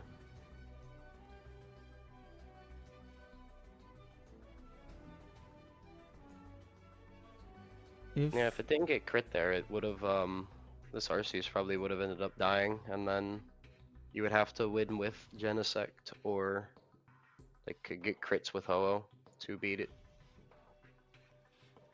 Actually, no, Espeon yeah. hardballs it. I think Espeon would have won from here with Hidden Power Fire also hitting the Excadrill and Sun. Yeah, that's true. So the Giratina also can't touch it because it only has status moves. Yeah.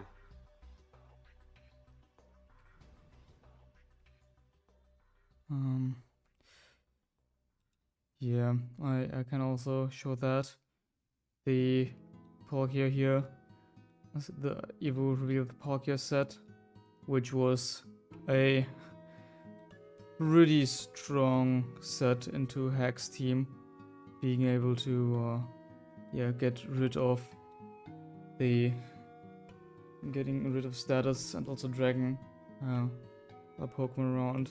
Fire Blast being of course very strong into 3 steel types and the Arceus. I think it was able to hit everything here. Yeah, for sure. Yeah. Another thing about that set that I like is it also helps offset the fact that Palkia is not immune to spikes as is like a Laddie would be, which is its main competition for that slot, like I think I said earlier. Yeah. And you don't really need those last 2 move slots to be used for anything too specific on Sun. You kind of just need some response to like extremely bulky Ogre and just fire move. Like I often tend to run T-Wave on those on that slot. Tends to help on like Sun offense teams. Because Dragon and Fire and Sun is just like really good coverage in general in this metagame.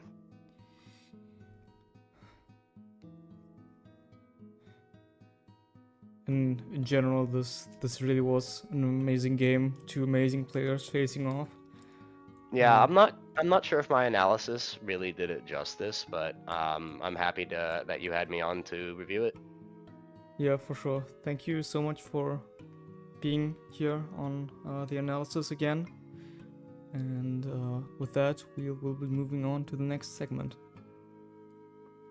Alright, bye. So this is the SV segment, the only game of Scarlet and Violet separately played in the finals. It is Shuwri versus Mashing. And for this segment, I'm once again joined by Louis, or Keka. Hello, I'm Keka, your most beloved leader hero. Yeah, and going into the game, we can see right away a Sticky Webs team with Rebombi versus more of a balance or bulky offense at that team from a Mashing side. The Sticky Webs team looks fairly standard with Ground CS as the Arceus choice and 2 bikes, Zacian and Duskmane. Pretty standard setup. Maybe we will be able to see some special or unusual sets from that side. And Mashing packs a team with some kind of defense at least. The Tinglu with spikes and hazard support. Arceus Fairy also offensive one. Likely something like Thunderwave on Stealth Rocks. Yeah, it can also be Iron Defense Arceus, which actually quite common recently. because it's for its capability against hyper offensive, like what Shuwri bring. Yeah. But also you can see Shuwri brings double steal, so which can put immense pressure on the iron defense flourishes. Yeah. So what do you think the Duskmane set of mashing is?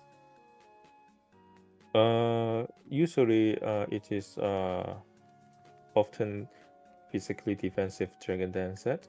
But with this team, I think mashing does not expect a sticky web team. I'm honestly saying, because like you don't see Jason, you don't see a Trigoon setter, you don't see Kyogre. I think mashing has some preparation for sure against waves, but not fully against it. So just by the looks of it, I think this Necrozma would be a step walk-off set. So a step walk-off of NDM is quite good against a store and balance. So I think that's more reasonable from what I view mashing team rather than Dragon Dance set. But it could be like both sets could be possible. Yeah. And the Giratina, do you think it carries defog, or is it just purely an offensive Pokemon again? Good. No, Giratina doesn't have defog. I think you mean defog, right? Yeah. Yeah. Yeah, it's like the Giratina with defog is the only measure mashing have against sticky webs by the looks of it. So this is very likely to be a default Giratina, although it's quite weird against, like, although it's quite weird with Henglu in the team. Burning defog is like, I don't know, but yeah, the best thing default Giratina is the best measure for mashing against webs, and I don't think mashing in this is semi-final or final. Anyway, it's it's final, so this is an important game, and I don't think Shuwri will give up to bring zero measure against sticky webs. And by the looks of it, I think this is very likely to be a default Giratina. What do you think mashing's best lead into the Rebombi would be? So sticky web has an advantage that is you don't really need to lead Rebombi 100% of the time. So the lead pressure is on mashing, and if you lead Giratina and you meet maybe a Corride on it, then you are in trouble. Like you'd have to Hera turn one to prevent a fair blitz on your archers early, or you have to guess, like you have to predict the scale shot or sword stance and something, or even if this is a U-turn Corridon into Miradon, and immediately you're in trouble because the sun is on and you don't know the Miradon set, and it could be possibly a life of solar beam, and your Tenglu can be sent into Oblivion in 2 turns. So for me, I think probably I will lead Corridon, just to make sure you don't lose. I mean, just to maintain as much momentum as you can. Like, if this is a Scuff Corridon, so if you see a Bumblebee, you U-turn into Giratina, and if you see other thing, you just click low kick. Alright. I think that's what I trying to do. Then let's see how this plays out. And it is... Yeah, and so this actually indicates, the lead actually indicates this might not be Scuff Corridon. You see, if you are Scuff Corridon, you lead it. And if you don't lead Corridon, it's very likely to be a non-Scuff Corridon. And as I say, mashing only measure against web is Giratina, so probably the lead indicates 2 things. One, yes, the Giratina is the only default. It's the only measure against waves, and second, this Corridon is not a mashing Corridon is not Scuff. Yeah, and the lead is Miradon versus Giratina. Probably this is kind of predicting a switch on Tenglu. Yeah, and Shuwri get it. Yeah, this is SwSh's fair-based killing, because like if this is adamant Koraidon, it has a chance to just Oko the Ferocious on this. So it can probably also like Terrafire Flame Charge, and this probably also will put Messing in huge trouble. Like the only measure, if this is SwSh Flame Charge Terrafire, the only thing the only way Messing get out is to use his Terra as well. So yeah. And the Flabless Oko. Yeah, so it's Oko. So apparently it's just a life off. So this is yeah, I'm not sure this is a speed tie or not, but if Messing is a Scuff Koraidon, I think he should lead it anyway. I don't know why he lead Giratina. Yeah, this was probably like the best move right here Yeah. to do. And if the speed tie is lost, then the game is pretty much over, I'd say. Yes, yeah. It's also true. Yeah, clicking locate gives Rivalry.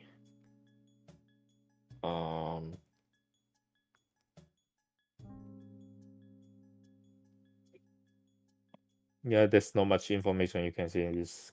You can see Photon Geyser on any end. So But was the damage offensive or was it not? well, the damage is a typical damage on 0 attack NTM, like not doing over 50 for all Miraidon. So this is a defensive NTM, but we don't notice that yet. So it's Kamai. Again, the Koraidon went down early, easing Messing to go Tenglu against Miraidon, because it doesn't have to worry about Solar Beam anymore. Yeah, and Drago mid. I think Shuwri is just trying to push the momentum here and trade, because like this Shuwri Gongxius could be special. No, it's not. So Giratina. So I'm not sure the Terra goes here. I'm really not sure, because like it opens up for Shuwri's NDM and Zacian to use the Terra, because like Terra Steel Giratina is quite commonly seen to counter like Dragon move bikes and the steel move from NDM and Zacian. And I think this is this critical is mattering, because I don't think Terraco's for the guys can heal Arceus from through. But together even with Terracos. with Shadow Sneak right after. Yeah, that's probably. I can also look it up real quick. This was Dragon Dance, I think, and Let's assume Giratina is fully offensive. Adamant, Polter. Go for the guys. Yeah, here. With Terra Ghost, it is supposed to be an Oko. Let's see if it was an Adamant. Oh, this is crit. This is crit on. Without the crit. Oh, okay. Wow, that's powerful. That's I learned new things. Let's see. Even if it isn't adamant, it should be killing with Terra Ghost. Wait. Oh, never mind. I have Arceus Ghost. I'm stupid. Yeah. Okay, then this not killing is doing just half the damage. Then you see like the 15 to 6. Yeah. Half the damage, and if the last move was sneak, yeah, it's not close. It's not close. Yeah, this is surely adamant, because this is not killing with crit if it's not adamant. Yeah. Adamant with crit and high roll. And it's also high roll, yes. Yeah, even So- Hyrule, I think. Well, if it clears, then Shuwri can claim Gaussius afterwards. So the Hyrule doesn't matter probably. Yeah, alright. So yeah, down to this point, Shuwri just need to chip enough for later NDM or Zacian, whatever swap. Probably going NDM first. I'm not sure. Because Blade doesn't kill for sure, and Zacian will be, and like this NDM is quite fast, or Machine Guillotine doesn't have any speed, and this is Ton Boost Mirror Herb. Wow. And it is actually Mental Herb. Yeah, Mental Herb, and this is very fast, like Kosuna, like full speed probably, and without Terror, Machine just get the swap with this probably, yeah. I'm wondering if the Miraidon just drifted and Necrozma came in right after. Well, if Miraidon clicking Drift is risking a Terra Ground from Necrozma, and you give a yeah. free Dragon Dance, yeah. But this is over because if you're slower, you don't win. Simply saying. And it's not even Yeah, Earthquake, Brick just Brick Break. Yeah, because Photon Geyser with Earthquake has a blind spot of Air Balloon in Gambit, which is quite common in HO. So Brick Bread also countering Screen and Air Balloon can Gambit as mentioned. So yeah. So what were the key turns? I think the lead situation, of course, and this Arceus getting Oko. Yeah, that's quite unfortunate, I should say. And I really think Machine should lead Koraidon. Like U-turn into Sneak, into Giratina should be the play but I don't know. And the Mental Herb from Shuwri is quite refreshing. Like if you know opponent is going to taunt you anyway, then the set is very good. And I think Shuwri doesn't even hand over the Terra. Yeah. So despite getting a bit lucky here with the crit on the Arceus earlier, this is still very, very good chosen item, which gave the win in the end. Well, okay, pause here. Yeah, and well, go back to your question. Should Machine drift? So actually, there is evidence supporting Machine to drift here because like this NDM is faster than Giratina. So I don't think Machine's Giratina has 0 speed. Like 0 speed Giratina is actually quite, not quite reasonable. Most people when Giratina will at least have like 220 or 221 on speed.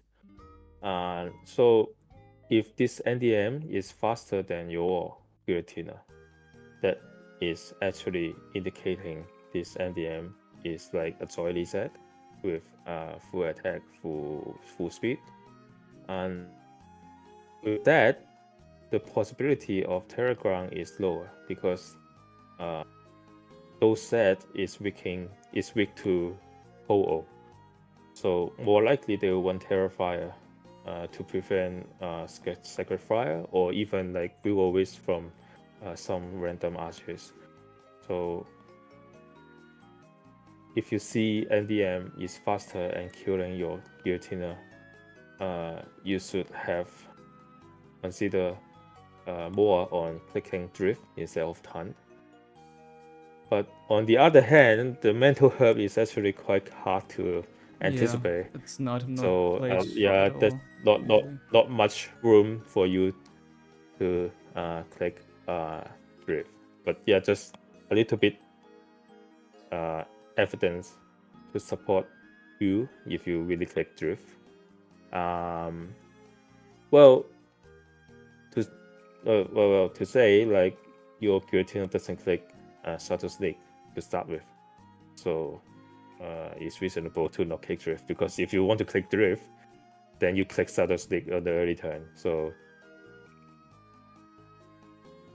Yeah. I think this is quite creative set from Shuwri, and it gets mastering completely off guard and swept the rest of the team on the webs. Yeah, very interesting game for sure. And Yeah. thank you for being here in the segment. And with that, we're moving on to the next segment. Thank you very much. So, this is the ORAS segment, and I am joined once again by Ainzcrad. Hello. Yo, I'm back. Going right into the game, we can see a stall team from Key's side called Dangerous Dracovish with this ult. Yeah. Honestly, it could bring. I think for some added context, this was the winning game for the Dracovish to win the entire tour. Yeah, so it definitely makes sense to bring something solid. Yeah. At this point, it is 6-3 for the Dracovish, and they need one more win to bring it home. And if they lose 3 times, it would go to a tiebreaker. But this was done well in advance. I believe Hack also helped Lasen with the team here, building it. So the preparation was also heavily put into circumventing that and defeating those kinds of teams. But right away, I don't really know how Lasen would beat this with the current team here, or what do you think would the win conditions on Lasen's team be? Honestly, only shot you got is Twistman Ho-Ho clicking buttons, or maybe an eruption from a ground. Yeah. Aside from that, he doesn't have many options. I think it's pretty prep on Key's part, because Lasen ain't gonna load stall himself, and he is more likely to cheese because of the experience gap that is between Lasen, ORAS, and and Keys. I think there aren't that many options for Lasen to win this, thanks to the team he brought that I'm seeing right in front of me. So what do you think the RCS are? On Keys is definitely Arceus Crown. It's literally their install, which is Earthpower CM or Defog. I think it's Defog, Earthpower, Ice Beam, Recover. Why would they On run Lasen, Earth Power just for the PP? PP, chance to drop, Spadaf, Alright. stuff like that. What do you say Lasen's was? I think on this team it's probably Arceus Rock, or like E-Killer, I think. What was the benefit of RCS Rock again? It slaps. Ho-Ho. Alright, yeah.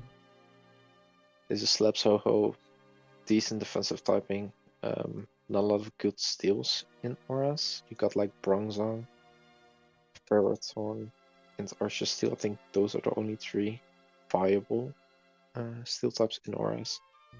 So you get much more usage out of it when they're all weak to Wisp. I wonder if there could potentially be some work done with the Gengar. But realistically... Not really. I think Qwylthulg was charmable on during install, and Blissey's for sure shit shell, so you can't even trap that. Oh. Yeah, aside from Giratina can be trapped, Lugia is psychic. And Mega Sableye is Mega Sableye. Yeah, so Lugia would be like the only option, but against that, Gengar isn't really as useful. But let's see how this goes. Of course, leading with the Sableye to get the Mega off from the get-go. Pretty much. Also taking 4% chip. Ground is switching out, going into Ho-Oh, trying to burn the Giratina. And he misses Toxic, but also didn't get burned, which is huge because of 12% burns in ORAS. Oh yeah. Also, that's 4 less Sack with Fire PP to click, which is huge. Because if you're left with just Brave Bird, you're just dying in the process. If Keys ever gets rocks up. I think this also reveals, yeah, that it's the shift shell, like you said. Omega Sableye, just pretty much Giratina can do stuff against it, just only Draco. And here you get Xerneas reveals Thunder Wave.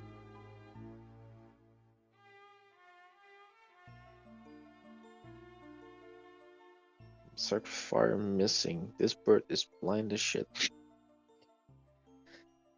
Also going for Stealth Rock. Also it's Stealth Rock instead of Default, my bad.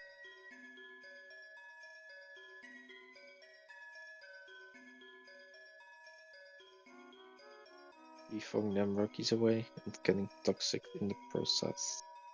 Taking permanent chip onto the Giratina. Yeah. I think Keys can just permanently switch in the Giratina on the Ho and deny the only win con of Lasen, the PP, to do anything. And it also gets a Toxic here. Yeah. Yeah. As you see, the 31% pretty much revealing that it's Choice Scarf. Just making this Keys has to choke for Lasen to have a chance. If I'm being real honest. I think like E-Killer could be a win con with Lumberry as the substitute, but that's really stretching it. For sure with that double status Xerneas, which is kind of like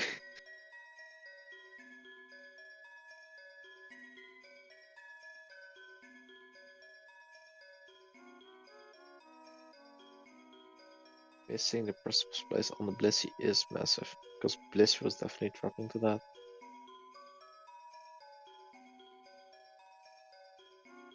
Yeah, Lasen's team gets just chipped down bit by bit without the option to recover any of it.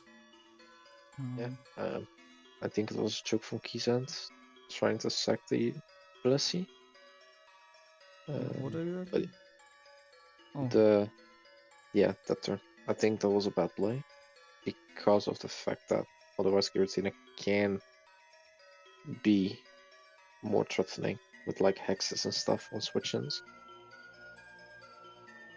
As well as Mega Gengar just being slightly more annoying. Yeah. The PP still war.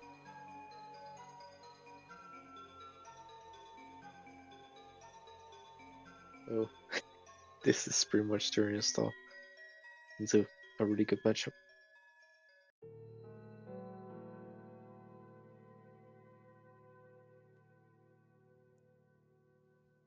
We should have gotten Lasen to bring Venomoth. Make this interesting. Let's see. Removing the Toxics, trying to Toxic the Arches in the process. Revealing to be Silk Scarf or whatever. But then Ferreton just forces chip. Oh, it's lefties. Lefties. Yeah, ours is breaking third turn, but instead it just dies in the process. Because you can't really do much. It's recover, but since you're toxic, it doesn't do anything at this point.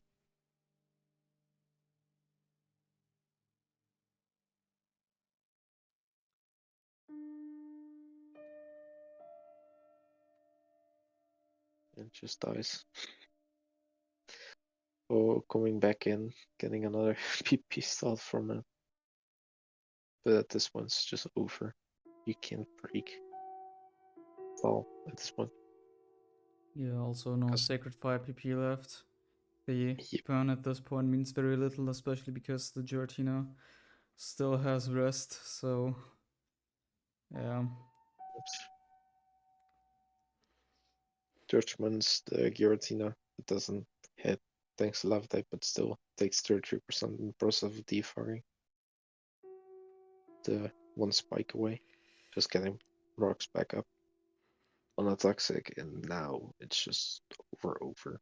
There's nothing Lasen can do.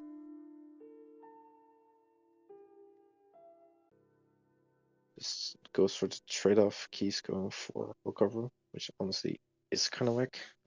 You just click judgment there in case of substitute, stuff like that. It's just much safer. And here I disagree as well. Just click your dark move, kill the Mega Gengar, even though you risk Destiny Bond, it's like whatever. You lose Sableye, but it doesn't do anything.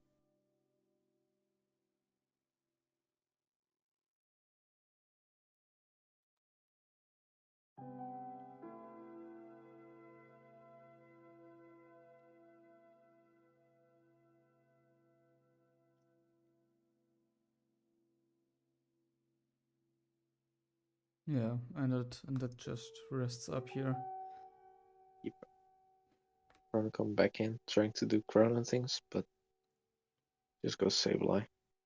And it's probably just gonna fake out and kill it. Or Sex Giratina for some reason.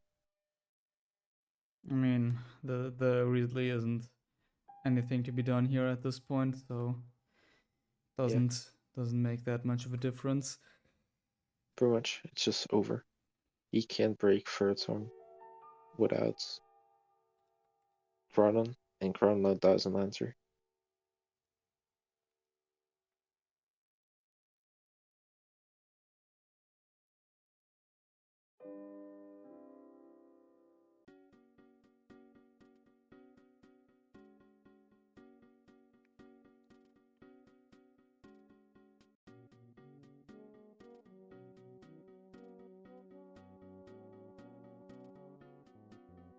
Blissey doing Blissey things, or intervening. But now it's just like sack, and then the game is over. Yeah. I mean, it's a little sad that it's ended with a game that was pretty much won on team preview. Now knowing that the Ho was Scarf, but it's of course a very deserved win by Keys. So with that, GG's to the Dangerous Dracovichus. Had a very strong run all the way through, and also very strong finals games here. Thank you everyone for watching this video all the way to the end, and also keeping up with the series, keeping up with this UPL. After this, there will be one video interviewing Icemaster, the manager of the Dracovichus, the team that won at the end. Thank you for everyone working here on the finals video and also on this project as a whole. And with that, bye bye. So once again, thank you all so much for watching. If you've watched until this point, like I've already said, thank you to everyone who has worked on this video. A lot of people, all of them are mentioned once again in the description. It wouldn't have been possible without them. All of them really amazing analyses. Some of the finals games weren't maybe too interesting or the best showcase of what the tiers really have to offer. So definitely go check out these separate videos I've mentioned quite a few times now to get more of each tier and also have some battles which are maybe not as one-sided or decided by luck. I mean, there were a bunch of really great ones, but a few of them were also kind of one-sided, yeah. Regardless, all of the ones who have worked on this video are also great players, as you can probably tell by their commentary, with a lot of experience in the tiers they're talking about. So definitely go see some of their matches on Smogon. Yeah, profiles of them are all linked down below. And yeah, if you are not part of the Smogon or Ubers community, it would be really awesome if you could join us in the Smogon community and also our Ubers Discord server. There you can ask all the questions you'd like every time. There will always be someone to answer them and always be someone to play games with you of other different kinds of Ubers tiers. So I would definitely recommend you check it out. Those are also linked down below in the description. Other than that, I've also made a little video containing some personal thoughts and conclusions to this project as a whole, seeing as I have been in all of these videos and have also done scheduling, editing, all that stuff. So if you've watched until this point and maybe even followed the project until this point, might be interested in hearing me talk about that stuff. And other than that, I hope you have enjoyed the ride so far. And with that, have a nice day.